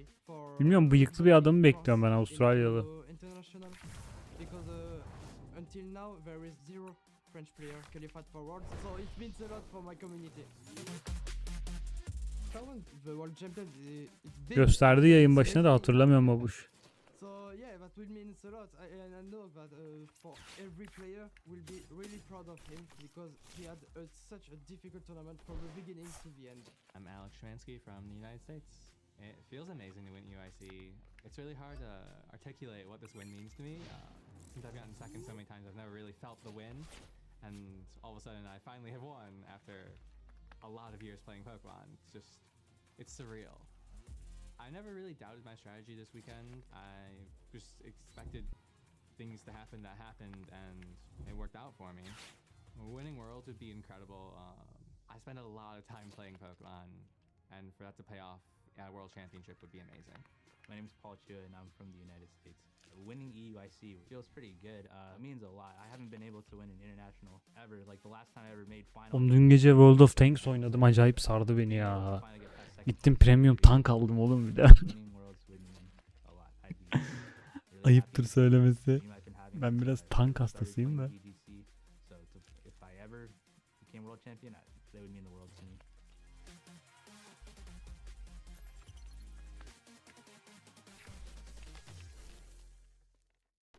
Hip o kadar sarmıyordu beni de, yani sarıyordu da tank kadar sarmıyordu. Tank seviyorum ben. Çocukken tank maketleri falan yapardım. Rebel diye bir marka vardı, maket markası. Uçak ve şey yapardım, tank yapardım. Öyle arada giriyorum baba, kafa dağıtmak için iyi güzel oluyor ya. Lots of excellent players in this tournament, of course.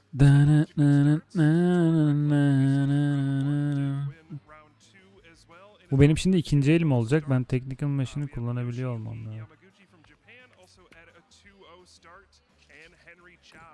One of our biggest winners of this season, starting off 2-0 as well. Last year's world champion Fernando Cifuentes up to a 1-1 start, but there's still a lot of time to go. Vallahi öyle. Ulan sabah erken kalksam Pegasus almıştım şu an. Şaka gibi ya. Şaka gibi. Hırsımdan eBay'e girip baktım. En ucuz $235 falan.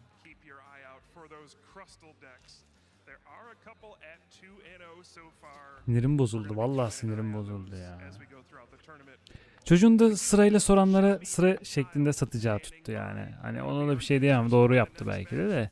Ben dedim sıcak para hemen yollayabilirim yani. I'll tell you what, Kyle, we're definitely some Crustal fans here, huh, Kyle? Oh, we're doing great. We're ready to get into some matches. Beyblade. Az siktir öldük. I mean, that stage looks incredible. I mean, it's buzzing out here. There's so many people. Everybody's excited. It's the first day of the World Championships. What more could you ask for? I totally agree. $30 da bulamazsın. 235. En ucuz $235.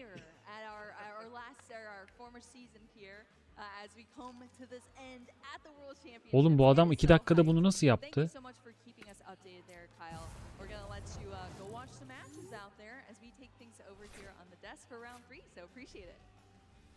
Welcome here to the desk, Shelby Boo with Kyle Sablehouse. We're in Anaheim, California. The Alolan Executors, they're swaying.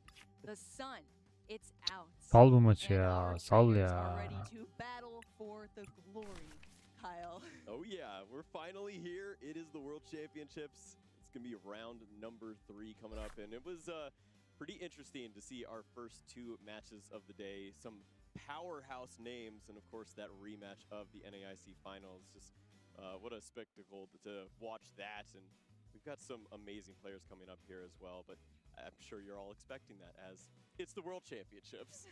Only the best of the best here in the Pokemon. Ben ufaktan all coming together at once to müsaade istesem olur mu ya? gameplay, but yeah, I mean they've traveled far and Şu wide. Temu şeylerine bakayım bir. Ufaktan alayım. Küptür, zarttır, zurttur planımı programımı yapayım. Yarın yayına yaparsak da küp yaparız.